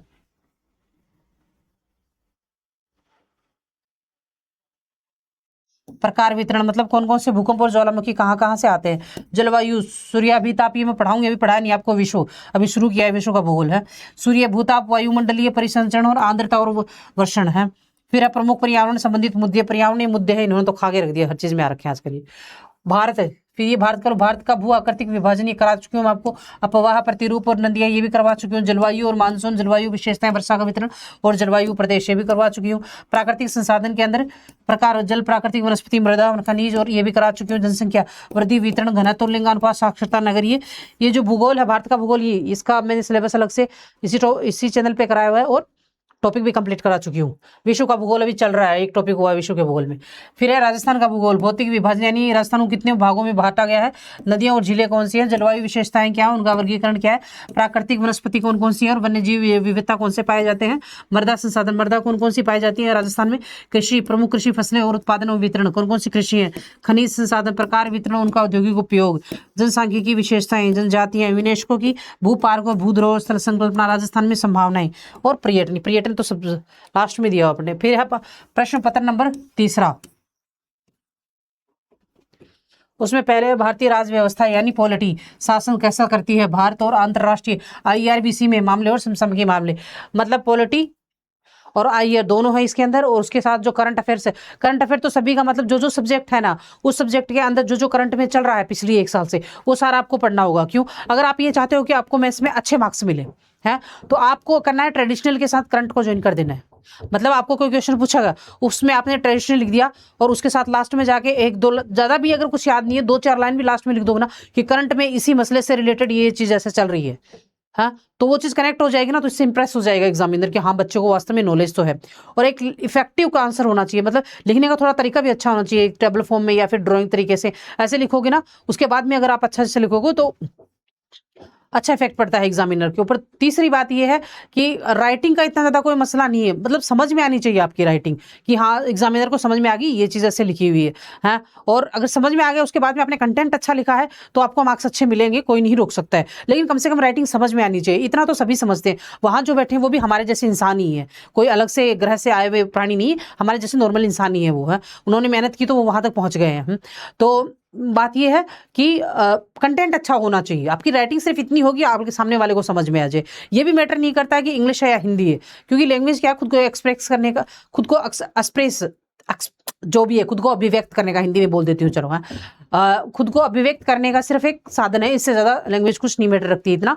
आप किसी भी लैंग्वेज में लिखो, हिंदी या इंग्लिश में, लेकिन कंटेंट अच्छा दो कि एग्जामिनर पढ़ के खुश हो जाए कि हाँ वास्तव में बहुत अच्छा माइंडसेट है सामने वाले का। क्योंकि आप जो एग्जाम में आंसर लिखोगे ना, उससे सामने वाला आपका माइंडसेट पकड़ जाएगा कि किस माइंडसेट का इंसान है, हाँ। तो वो अच्छा लिखना है आपको, राइटिंग ज्यादा इतना मैटर नहीं रखती, सिर्फ समझ में आ जाए बस। भारत के संविधान की उत्पत्ति, संरचना और प्रमुख सिद्धांत। संविधान सभा मतलब भारत के संविधान की उत्पत्ति कहाँ से शुरू हुई है। संविधान सभा प्रस्ताव, स्रोत, दार्शनिक आधार, मौलिक अधिकार, राज्य के नीति निर्देशक तत्व और मौलिक कर्तव्य, ये प्रीलिम्स में भी सब्जेक्ट है आपके। आधारभूत लक्षण, सिद्धांत, संशोधन प्रक्रिया और प्रमुख संवैधानिक परिवर्तन। नवीन संशोधन, विकास और न्यायिक निर्णय, संवैधानिक नैतिकता और रूपांतरित संवैधानिक। वैसे जो जो सब्जेक्ट आपको पढ़ा रहे होंगे, जो भी फैकल्टीज आपने जहां पढ़ी होगी, वो आपको प्रैक्टिस कराएंगे, प्रीलिम्स की भी प्रैक्टिस कराएंगे और मेंस की भी प्रैक्टिस कराएंगे। मेरा जहां तक ख्याल है, मैं जितना जानती हूं कि वो आपको प्रीलिम्स की प्रैक्टिस भी कराएंगे कि कैसे आपको समय से जल्दी आपको क्वेश्चन पेपर सोल्व करना है, वो प्रैक्टिस कराएंगे। और मेंस की भी कराएंगे कि अगर ये आंसर दिया है, आपको ये क्वेश्चन पूछा गया तो इसका आंसर ये होगा, इसका आंसर ऐसे लिखना है, ये लिखना है, तो उसकी प्रैक्टिस भी कराएंगे। तो प्रैक्टिस करके जाओगे तो इतना ज्यादा टेंशन की बात नहीं है, हो जाएगा। संस्थागत रूपरेखा एवं शासन तंत्र। राष्ट्रपति, उपराष्ट्रपति, प्रधानमंत्री, मंत्रिपरिषद और संसद। भारत में संघवाद की उभरती प्रवृत्ति। उच्चतम न्यायालय, उच्च न्यायालय, पुनरावृत्ति, न्यायिक पुनराविलोकन, न्यायिक सक्रियता, आभासी न्यायालय, ई कोर्ट्स और ई समिति। भारत में संघवाद की उभरती प्रवृत्तियां, भारत में जो संघवाद उभर रहा है उसकी प्रवृत्तियां कौन सी हैं। फिर ये संसद के अंदर ये तीनों चीजें आती है, राष्ट्रपति, उपराष्ट्रपति, प्रधानमंत्री, मंत्रिपरिषद और संसद। मतलब ये पूरा संसद बोलो तो ये सारा आ जाता है ये। फिर है भारतीय राजनीति की गत्यात्मकता, है तो भारत के लोकतंत्र में दलीय प्रणाली के विकास द्वारा चिन्हित समकालीन बदलाव, उभरता क्षेत्रवाद और गठबंधन पुनर्संयोजन। फिर है पहचान, आधारभूत राजनीति से मुद्दा केंद्रित और समावेशी राजनीति को और परिवर्तन, साथ ही लैंगिक भागीदारी वृद्धि, कृत्रिम बुद्धिमत्ता, सक्षम राजनीति, राजनीतिक लामबंदी के सामाजिक राजनीतिक निहितार्थ।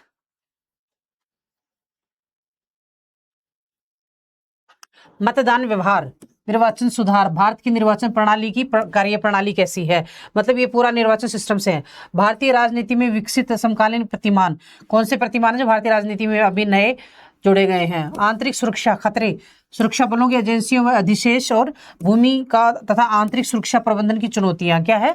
आंतरिक सुरक्षा के अंदर खतरे, कौन कौन से खतरे आंतरिक सुरक्षा में, सुरक्षा बलों के लिए कौन से हैं, एजेंसियों या अधिशेष और भूमिका, उनकी भूमिका क्या है इसके आंतरिक सुरक्षा में। आंतरिक सुरक्षा प्रबंधन की चुनौतियां कौन कौन सी हैं, किसके अंदर, आंतरिक प्रबंधन की सुरक्षा की चुनौतियां, आंतरिक सुरक्षा के अंदर ये सारी आती है, चुनौतियां भी, भूमिका भी। सुरक्षा बलों को कौन सी एजेंसी, सुरक्षा बलों एवं एजेंसियां कौन सी आंतरिक सुरक्षा में काम करती हैं, और खतरे कौन कौन से हैं। तो ये चारों पांचों चीजें इसमें आ जाती हैं। राजस्थान में राज्य राजनीति और शासन, यानी ये राजनीति, राजस्थान की पॉलिटी, राजनीतिक सहभागिता के प्रतिमान, नेतृत्व और मतदान व्यवहार कैसा, राजनीतिक सहभागिता के प्रतिमान, नेतृत्व और मतदान व्यवहार कैसा है। राज्य के राजनीतिक दलों की भूमिका और गठबंधन की राजनीति, मतलब राज्य के जो क्षेत्रीय दल होते हैं उनके बारे में लिखना है। और गठबंधन की जो राजनीति, मतलब सरकार अगर एक बहुमत से नहीं बनती तो उन्हें गठबंधन से सरकार बनानी पड़ती है। पंचायती राज एवं नगरीय स्थानीय स्वशासन संरचना, मुद्दे और चुनौतियां, मतलब पंचायती राज की संरचना कैसी है, मुद्दे और चुनौतियां कौन से हैं। राजस्थान की राजनीति में नवीन आयाम और चुनौतियां, राजस्थान की जो राजनीति है उसमें नए आयाम कौन से हैं और उसकी नई जो चुनौतियां वो कौन सी है। अब चीज आयाम नए आए हैं तो चुनौतियां भी नहीं आएंगी। राजस्थान की सार्वजनिक नीति का रूपांतरण, संस्थागत प्रतिक्रियाएं, हितधारक और कार्यान्वयन संबंधी बाधाएं। प्रमुख ई शासन उपक्रम, उपलब्धियां और चुनौतियां। भारत और अंतर्राष्ट्रीय मामले, शीत युद्ध के बाद के परिवर्तन, अमेरिका का भारत और अंतर्राष्ट्रीय मामले, शीत युद्ध के बाद ये परिवर्तन, मतलब शीत युद्ध के बाद कौन से परिवर्तन हुए। भारत का प्राधान्य, बहुध्रुवीयता, वैश्विक राजनीति, अर्थव्यवस्था, अंतर्राष्ट्रीय आतंकवाद। भारतीय विदेश नीति के निर्धारक तत्व एवं विशेषताएं, प्रमुख वैश्विक शक्तियों एवं पड़ोसी देशों के साथ भारत में संबंध, प्रवासी समुदाय और सांस्कृतिक कूटनीति। मतलब भारत के प्रेजेंट, भारत की जो विदेश नीति है उसकी विशेषताएं क्या है, उसके निर्धारित तत्व क्या है, मतलब किस आधार पर हम अपनी विदेश नीति निर्धारित करते हैं। और उसके अंदर जो हमारे पड़ोसी जो देश हैं उनके साथ हमारे रिश्ते कैसे हैं, उनकी विशेषताएं कैसी हैं। और भारतीय समुदाय और सांस्कृतिक कूटनीति क्या है। क्षेत्रीय और वैश्विक मंचों पर भारत की भूमिका कैसी है। क्षेत्रीय मंच और वैश्विक मंच कौन से, UN है, WTO है, EU है, और एशियन है, ब्रिक्स है, G20 है, क्वाड है, 12U2 है, और UKUS है। फिर दक्षिण है, दक्षिण ये है क्या कहते हैं, वैश्विक मंचों पर क्षेत्रीय और वैश्विक मंच, मतलब ये संगठन है 1 2 3 4 5 6 7 8 9 10 वैश्विक मंच के संगठन है, वैश्विक मंच के। जलवायु एवं हरित कूटनीति में भारत का नेतृत्व, मतलब जलवायु नीति में कॉप शिखर सम्मेलन के अंदर भारत ने क्या, मतलब कैसे भारत की जो भूमिका है COP20 के अंदर, या वैश्विक जो जलवायु के मुद्दे हैं उन पे भारत की जो भूमिका है वो कैसी है, उसके अंदर कैसा सहयोग कर रहा है भारत। भारत की विदेश नीति में समकालीन रणनीतिक उपक्रम, विदेश नीति के अंदर समकालीन रणनीतिक उपक्रम कौन से हैं, समसामयिकी मामले और मुद्दे, मतलब करंट के अंदर IR और पॉलिटिक्स से रिलेटेड कौन से मुद्दे 1 साल से पिछले से चल रहे हैं, वो महत्वपूर्ण समसामयिकी घटनाएं, मुद्दे और प्रमुख हस्तियां। राजस्थान की प्रमुख जन कल्याणकारी योजनाएं और सरकारी पहल। पुरस्कार, प्रमुख साहित्य योगदान पुरस्कार कौन से हैं, साहित्य योगदान, विज्ञान, औद्योगिकी एवं सूचना संचार प्रौद्योगिकी की महत्वपूर्ण प्रगति, करंट का है ये। भारत और राजस्थान की खेल नीतियां, प्रमुख संस्थान तथा महत्वपूर्ण खेल और आयोजन और उपलब्धियां, ये प्रीलिम्स में भी है करंट के लिए, और ये सेम करंट का याद रखा। स्वास्थ्य, आरोग्यता और तनाव प्रबंधन की योग की भूमिका, योग। उसके बाद में आता है लोक प्रशासन, फोर्थ इकाई सेकंड है ये, दूसरी इकाई का मतलब ये है कि जो 4 पेपर है ना, 4 पेपरों के अंदर 3-4 टॉपिक्स हैं, तो 3-4 टॉपिक के अंदर इकाइयां चेंज हो जाती हैं, तो इसलिए ये है लोक प्रशासन सब्जेक्ट। विचारधाराएं और सिद्धांत, लोक प्रशासन का अर्थ क्या होता है, प्रकृति, क्षेत्र क्या है, महत्व कहाँ तक है, लोक प्रशासन का एक अनुशासन के रूप में उद्भव कैसे हुआ, विकासशील एवं विकसित समाजों में इसकी भूमिका क्या है। नव लोक प्रशासन, नवलोक प्रबंधन, सुशासन, नवलोक सेवा, ये पिछले सिलेबस में भी था, सेम टॉपिक डाला हुआ है अभी है। विचारधाराएं एवं उपागम, जो लोक प्रशासन है उसकी विचारधारा उपागम क्या है, वैज्ञानिक प्रबंधन, मानव संबंध, व्यवहारवादी, संरचनात्मक, कार्य प्रक्रियात्मक परिस्थिति की और उपागम, ये किसके बारे में पढ़ रहे हैं, विचारधारा उपागम में पढ़ रहे हैं लोक प्रशासन की। फिर है संगठन, लोक प्रशासन का संगठन कैसा है, उसके सिद्धांत कौन से है, पदासोपन, आदेश की एकता, नियंत्रण का क्षेत्र कौन सा है, प्रत्यायोजन क्या होता है, केंद्रीकरण और विकेंद्रीकरण क्या है, समन्वय क्या है, प्राधिकरण एवं उत्तरदायित्व और जवाबदेहिता। किसकी जवाबदेहिता है, ये जो सारे हम पढ़ेंगे पदासोपन, ये लोक प्रशासन के पदासोपन, आदेश की एकता लोक प्रशासन की, नियंत्रण का क्षेत्र लोक प्रशासन, संगठन के सिद्धांत, लोक प्रशासन का संगठन जो है ना उसके सिद्धांत है। तो ये सारे पद सोपान लोक प्रशासन के, आदेश की एकता, लोक प्रशासन के नियंत्रण, ये सब। प्रशासनिक व्यवहार, नेतृत्व, संचार और मनोबल। प्रशासनिक व्यवहार में नेतृत्व आता है, मतलब नेतृत्व कैसा होना चाहिए, और संचार मतलब कम्युनिकेशन स्किल कैसे चाहिए, और मनोबल कैसे बढ़ाना है हमें, जो हमारे कलीग्स हैं या जो हमारे से नीचे काम करते हैं, जो हमारे सीनियर हैं उनके। संघ सरकारी एवं प्रशासनिक संस्थाएं, प्रशासनिक संस्थाएं, संघ लोक सेवा आयोग, भारत निर्वाचन आयोग, नियंत्रक एवं महालेखा परीक्षक, वित्त आयोग, लोकपाल एवं नीति आयोग। कार्मिक प्रशासक में भर्ती, प्रशिक्षण, पदोन्नति, सिविल सेवाओं में स्तरस्ता और अनादर तथा आचरण संहिता। फिर प्रशासन के मुद्दे, प्रशासनिक मुद्दे कौन कौन से हैं, संघ राज्य संबंध, मंत्री लोक सेवक प्रबंध और सामान्य विशेषज्ञ, प्रशासनिक सुधार, सामाजिक आरक्षण, प्रशासनिक पर नियंत्रण, विधायिका, कार्यकारी और न्यायिक। प्रशासन पर नियंत्रण किस किस के, प्रशासन पर विधायिका का नियंत्रण कैसे है, कार्यकारी और न्यायपालिका का नियंत्रण कैसे है। तुलनात्मक लोक प्रशासन के अंदर यूएस से, मतलब अपने लोक प्रशासन को अगर हम दूसरे देशों के साथ अगर तुलना करते हैं तो उसमें डिफरेंस क्या आता है, तो यूएसए के साथ यूके, फ्रांस और चीन के प्रशासनिक तंत्र की विशेषताएं क्या है, और हमारे प्रशासनिक तंत्र की विशेषताएं क्या है, ये हमसे कितने बेटर है या हम इनसे बेटर हैं। फिर राज्य एवं जिला प्रशासन, राज्य प्रशासन, राज्यपाल, मुख्यमंत्री, मंत्री परिषद, ये उसी में चल रहा है। क्या कहते हैं इस सब्जेक्ट का, ये सारा, अरे यार लोक प्रशासन का पढ़ रहे हैं हम पूरा, इकाई है ये, थर्ड पेपर की ये दूसरी इकाई है। राज्य सचिवालय, मुख्य सचिव, निदेशालय की भूमिका, पुलिस प्रशासन, राजस्व मंडल, राज्य निर्वाचन आयोग, राज्य मानवाधिकार आयोग, लोकायुक्त आदि। जिला प्रशासन के अंदर कौन सा है, जिलाधीश, कानून और व्यवस्था प्रशासन और राजस्व प्रशासन, विकास प्रशासन। इकाई तीसरी है ये, उसी मतलब थर्ड उसमें थर्ड पेपर के अंदर तीसरी इकाई है, मतलब पेपर, एक पेपर, दो पेपर, तीन पेपर, चार पेपर। फिर उनके अंदर क्या है, जैसे एक पेपर है उसके अंदर 3 सब्जेक्ट लिए गए हैं, और एक टोटल मेंस के अंदर 35 या 33 सब्जेक्ट हैं, तो उसके अंदर जैसे एक पहला पेपर हुआ, पहले पेपर के अंदर अगर 7 इकाइयां हैं, 7 सब्जेक्ट लिए गए हैं, तो उसके अंदर 7 सब्जेक्टों को हम नाम कैसे देंगे, 1 इकाई, 2 इकाई, 3 इकाई, 4 इकाई, 5 इकाई। तो वैसे ये थर्ड पेपर के अंदर थर्ड इकाई है। खंड का बुद्धि, व्यवहार, सब्जेक्ट है व्यवहार, संज्ञानात्मक बुद्धि, सामाजिक एवं भावनात्मक बुद्धि, सांस्कृतिक बुद्धि, ये बुद्धि के प्रकार दे रखे हैं, प्रशासनिक बुद्धि और आध्यात्मिक बुद्धि, कार्यस्थल पर उनका महत्व और उनका समावेशन, क्या महत्व और उनका समावेशन। नेतृत्व प्रोफाइल, सिद्धांत, नेतृत्व प्रोफाइल यानी हम नेतृत्व कैसे, एक प्रशासनिक अधिकारी को नेतृत्व कैसा करना चाहिए, व्यवहार कैसा करना चाहिए, है। सिद्धांत, प्रकार और शैलियां, कार्यस्थल पर उनकी चुनौतियां और प्रभावशीलता, भविष्य के नेता, उनके अवसर और चुनौतियां। फिर एक कार्यस्थल पर संचार, कम्युनिकेशन स्किल ऐसा होना चाहिए, संचार के मॉडल, कम्युनिकेशन स्किल नहीं सॉरी, संचार मतलब क्या कहते हैं, जैसे टेलीफोन वगैरह में यूज करते हैं, संचार के मॉडल और नेटवर्क और उनकी प्रभावशीलता, संचार की बाधाएं और विकृतियां, इलेक्ट्रॉनिक्स तथा विनाशकारी संचार, साइबर स्कैलिंग, साइबर लॉफिंग और मून लाइटिंग आदि। कार्यस्थल पर उत्कर्ष, गुण और शक्तियां, रैसेक मॉडल और व्यक्ति अनुकूलन वातावरण। कार्यस्थल पर बर्नआउट, तनाव और उससे निपटन कैसे करें, तो व्यवसायिक तनाव, स्रोत और उससे निपटने की शैलियां, व्यक्तित्व और तनाव, कार्यस्थल पर लैंगिक मुद्दे हैं। खंड ब विधि, समकालीन विधियां, विविध मुद्दे।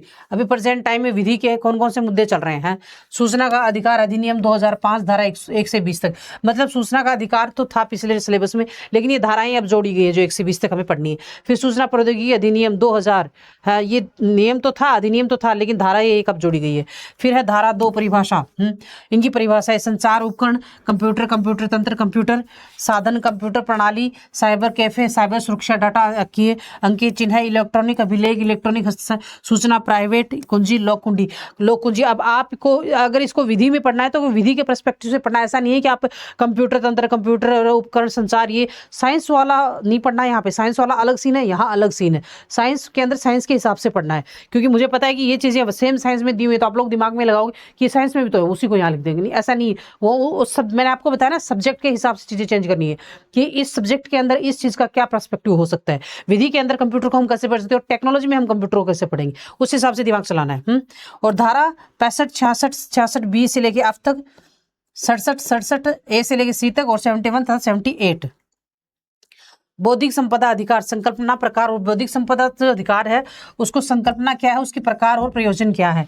स्त्रियों एवं बालकों के विरुद्ध अपराध कौन कौन से होते हैं। घरेलू हिंसा में महिलाओं का संरक्षण अधिनियम 2005 धारा 1 से लेकर 29 और 31 धारा, ये धाराएं पढ़नी है जो दे रखी है। महिलाओं का कार्यस्थल पर लैंगिक उत्पीड़न निवारण प्रतिषेध और प्रतिशोध अधिनियम 2013 धाराएं 1 से 9 तक और 11 से 20 तक। लैंगिक अपराधों से बालकों का संरक्षण अधिनियम 2012 धारा 1 से 15 तक। धाराएं पढ़नी है, धाराएं इस बार ही दी है, पहले धाराएं नहीं दे रखी थी। पहले सिर्फ ये दे रखा था कि जैसे लैंगिक अपराधों से बालकों का संरक्षण अधिनियम 2012, धाराएं नहीं दी थी। इस बार ये जो अपडेट किया उसमें 1 से लेकर 15 तक धाराएं डाल दी गई हैं। तो आपको धाराएं पढ़नी है, मतलब LLB नहीं करनी है, जो हमें जरूरत है उतनी ही धाराएं पढ़नी है, ठीक है। माता पिता एवं वरिष्ठ नागरिकों का भरण पोषण और कल्याण के अधिनियम की 2007 धारा 1 से लेकर 25 तक पढ़नी है। राजस्थान की महत्वपूर्ण भूमि विधियां, राजस्थान में काश्तकारी अधिनियम 2055 है।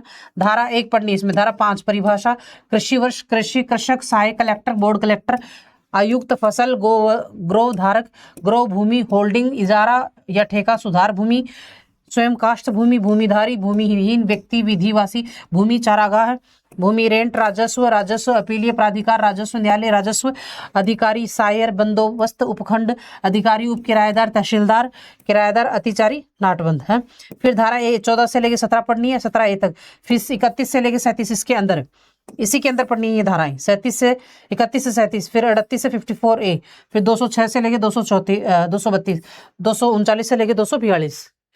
राजस्थान भू राजस्व अधिनियम 1956 धारा 1, धारा 2, धारा 3 निर्वाचन भू अभिलेखन अधिकारी, नगरपालिका, नजुल भूमि, पंचायत सर्किल, राजस्व अपील प्राधिकारी, बंदोबस्त प्राधिकारी और गांव। धारा 4, अब इसी के अंदर ये धारा 4 से 36, 40 से। अब आप लोग ये सोचोगे ये धारा का की दे रखी है, तो ये धारा इसकी दे रखी है ऊपर वाले की है।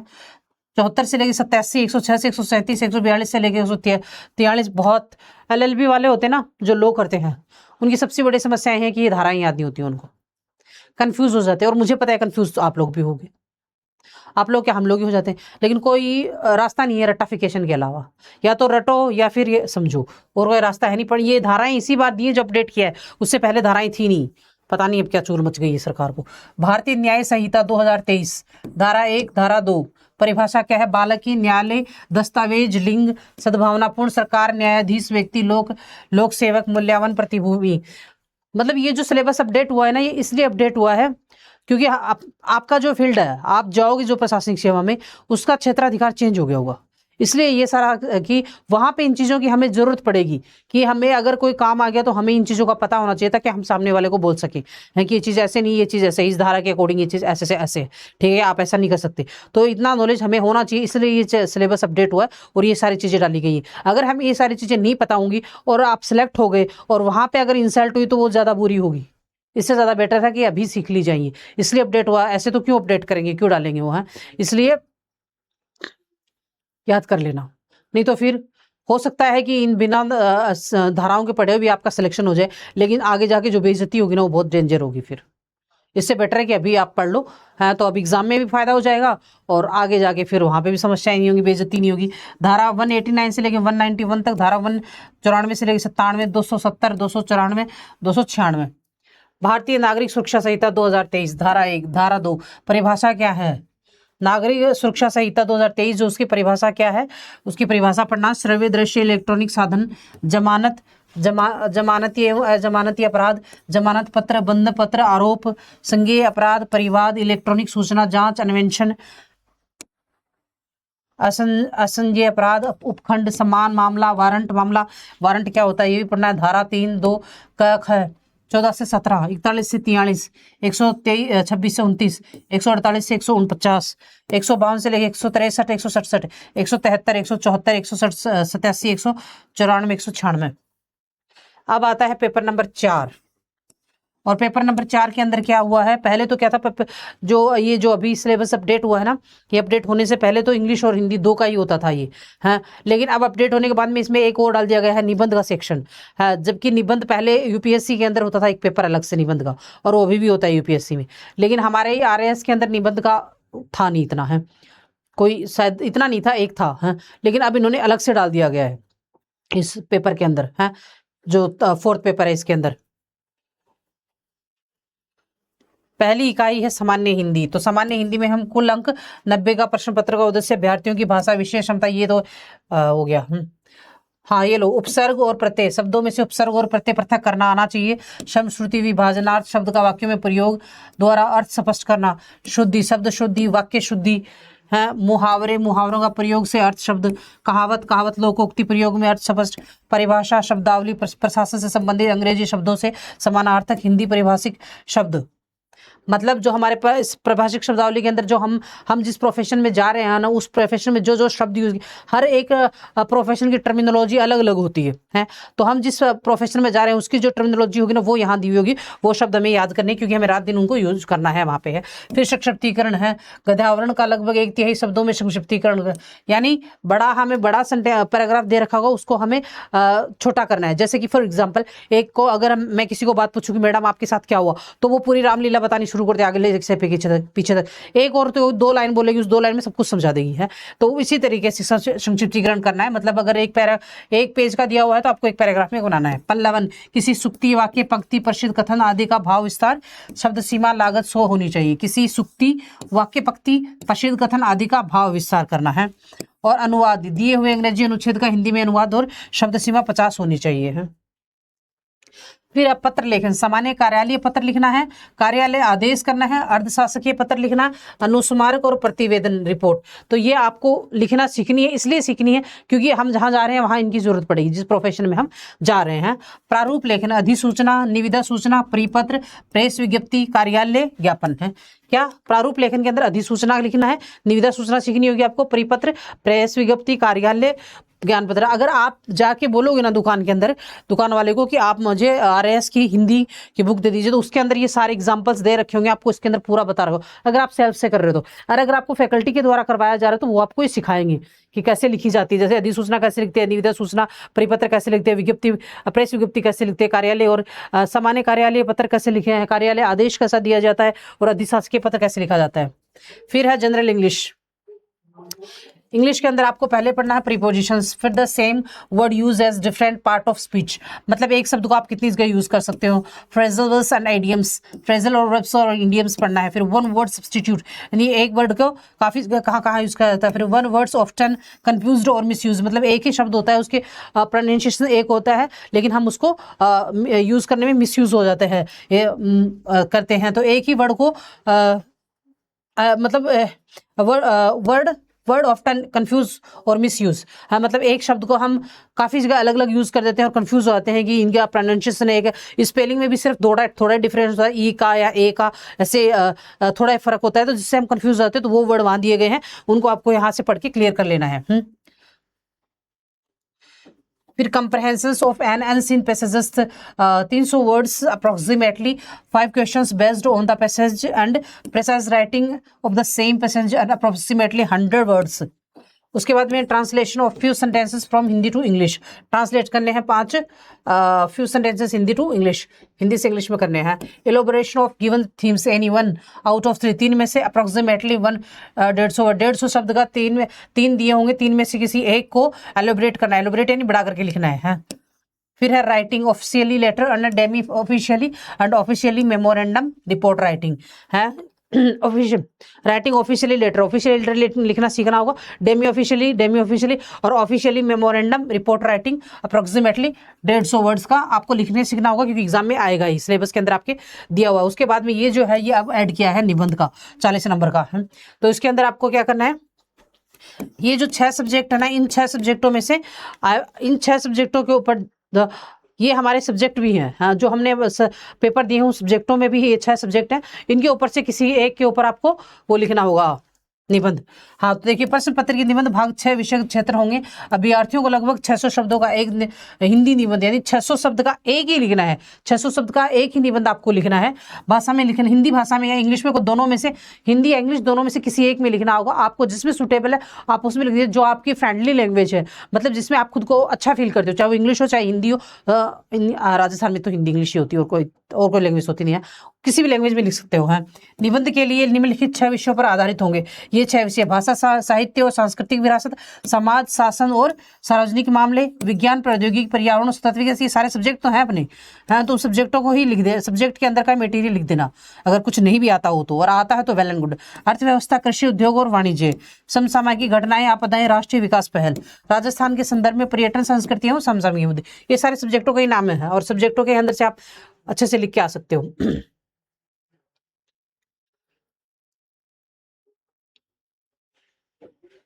अच्छे तरीके से लिखना, अपने विचारों को अच्छे से पेश करना, वो ये कहना चाह रहे हैं।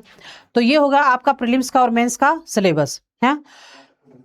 मैं जो सब्जेक्ट पढ़ाती हूँ उसका सिलेबस मैं सबसे पहले सिलेबस कराती हूँ, उसके बाद में सिलेबस वाइज टॉपिक कंप्लीट कराती हूँ, है। तो मेरे लिए कराना ये ज़रूरी भी नहीं था, है। लेकिन मैंने इसलिए कराया क्योंकि जो स्टूडेंट्स हैं, जो फ्रेशर्स होते हैं, सबसे ज़्यादा जो फ्रेशर्स होते हैं उनको समस्या होती है सिलेबस समझने में, उनको काफ़ी टाइम निकल जाता है। जब तक सिलेबस समझ में चीज़ें आता है तब तक चीज़ें हाथ से निकल चुकी होती हूँ। इसलिए मैंने सोचा कि मैं मेरे स्टूडेंट्स की प्रॉब्लम सोल्व कर दूँ, कि सबसे पहले उनको सिलेबस समझाऊँ। तो एक क्लास जो मैंने सिलेबस के लिए स्पेशल लगाई है ये है कि मैं आपको सिलेबस समझा दूँ और बताऊँ कि हाँ के कितने पेपर होते हैं, कितने नंबर का क्या होता है। और मेंस का जो RS मेंस का जो है 800 नंबर का जो है मतलब 200 नंबर का एक पेपर होता है, 4 पेपर जो है वो 800 नंबर के होते हैं। जो पिछले साल जो अभी जो रिजल्ट आया है उसके अंदर तो मेरिट गई 200 ही, मतलब 800 में से सिर्फ 200 नंबर अगर आप लेके आ गए हो तो आप सिलेक्ट हो, इतनी मेरिट के। लेकिन मेरिट का तो कभी ज़्यादा कभी कम हो सकता है, डिपेंड करता है पेपर के ऊपर, कि कभी अगर पेपर ईजी आ गया तो थोड़ी सी मेरिट हाई हो जाती है, ज़्यादा फर्क नहीं पड़ता, कम ही फर्क पड़ता है। और कभी अगर मेरिट क्या पेपर हार्ड आ गया तो मेरिट कम चली जाती है। लेकिन इस हार्ड का और ईजी पेपर का ज़्यादा फर्क नहीं पड़ता, सिर्फ 20, 25, 30 नंबर तक का ही फर्क पड़ता है, इससे ज़्यादा कोई इतना ज़्यादा फर्क पड़ता नहीं है। तो आपको उस पर ध्यान नहीं देना है, आपको सिर्फ अपने पढ़ाई पर ध्यान देना है। तो ये मेरे स्पेशल उन स्टूडेंट्स के लिए जो बिल्कुल फ्रेशर होंगे, मुझे पता है, और जो ये सोच रहे होंगे कि हाँ सिलेबस, बिना सिलेबस के तो आप शुरुआत जो है ना, शुरुआत इस कंपटीशन की तैयारी की RAS की, वो है इस सिलेबस से। सबसे पहले अगर आपने RAS बनना है, ये सोच लिए एक लाइन है, तो सबसे पहले आपको सिलेबस देखना होगा। आपने ये सोच लिया कि मुझे RAS बनना है, ये एक लाइन आपने दिमाग में डिसाइड कर ली, तो आपके दिमाग में आएगा सिलेबस क्या है। तो सबसे पहले सिलेबस का पता होना जरूरी है RAS के अंदर, है। तो इसलिए मैंने सोचा मेरे कोई भी स्टूडेंट्स हो उनको कठिनाई ना हो सिलेबस के अंदर। तो मैंने ये स्पेशल क्लास सिर्फ और सिर्फ प्रीलिम्स के और मेंस के सिलेबस के लिए रखी है। और जिसको भी समस्या हो वो इस क्लास को देखे, अपनी प्रॉब्लम सोल्व करे, एक बार क्या कितनी बार भी देखो, जब तक नहीं समझ में आता है तब तक, है। और जो जहाँ से भी आप पढ़ रहे हो, किसी भी टीचर से, किसी भी ऑनलाइन टीचर से या ऑफलाइन टीचर से, हाँ, आपने जो भी डाउट आपको सिलेबस में है आप उनसे पूछ के क्लियर कर सकते हो, क्योंकि जो सब्जेक्ट का जो टीचर होगा वो आपको और अच्छे से समझाएगा, है। तो जो भी डाउट्स हैं आपके, वहां से क्लियर करके आप आराम से सिलेबस वाइज अच्छे से तैयारी करिए, कूल और काल्म होकर, टेंशन लेने की जरूरत नहीं है, आराम से पढ़िए, हो जाएगा। कोई ज़्यादा हवा बना रखिए, बहुत हार्ड कुछ भी नहीं है, रॉकेट साइंस नहीं है बच्चे। जो बने हुए हैं वो भी अपने जैसे इंसान, और जो बनेंगे वो भी अपने जैसे इंसान है। कोई स्पेशल अलग ग्रह से वो नहीं आए हैं, बस उनका माइंड सेट थोड़ा अपन से अलग है। तो अपना माइंड सेट अच्छे से सेट करके रखिए कि हाँ सुकून से शांति से बैठ के तैयारी कीजिए, सिलेक्शन हो जाएगा। बाकी अगर कोई समस्या आप फिर भी आपको लगती है तो कमेंट बॉक्स में नीचे ये यूट्यूब पर अपलोड कराऊंगी मैं ये सिलेबस, और कमेंट बॉक्स में आप कमेंट करके पूछ सकते हो कोई भी प्रॉब्लम है तो। और अगर अदरवाइज आप टेलीग्राम पे यहाँ पे कनेक्ट हो सकते हो। मेरे फोन नंबर है 9571 29 78 16। यहाँ पे आप टेलीग्राम पे कनेक्ट होके भी कर सकते बता सकते हो, या फिर आप इस वीडियो के नीचे जो कमेंट बॉक्स है वहां से भी कोई भी प्रॉब्लम है मैं आपकी शॉर्ट आउट करूंगी, या तो मैं कमेंट बॉक्स में जवाब दूंगी या फिर यहाँ वीडियो बना के अपलोड करूंगी, है। तो मैं सिर्फ ये बोलना चाहूंगी, प्रेशर नहीं लेना है। अगर आप पैसा और एनर्जी और टाइम लगा रहे हो तो फोकस्ड होके पढ़ो, आपको रिजल्ट जरूर मिलेगा। अगर आप फोकस होना तो आपको रिजल्ट जरूर मिलेगा, ये श्योर, मैं गारंटी देती हूँ कि अगर आप फोकस होकर अपनी तैयारी में मशगुल हो, है, तो जरूर आपको रिजल्ट मिलेगा। तो अपने आप पे फोकस कीजिए। ओके, थैंक यू, मिलेंगे नेक्स्ट क्लास के अंदर कल। धन्यवाद।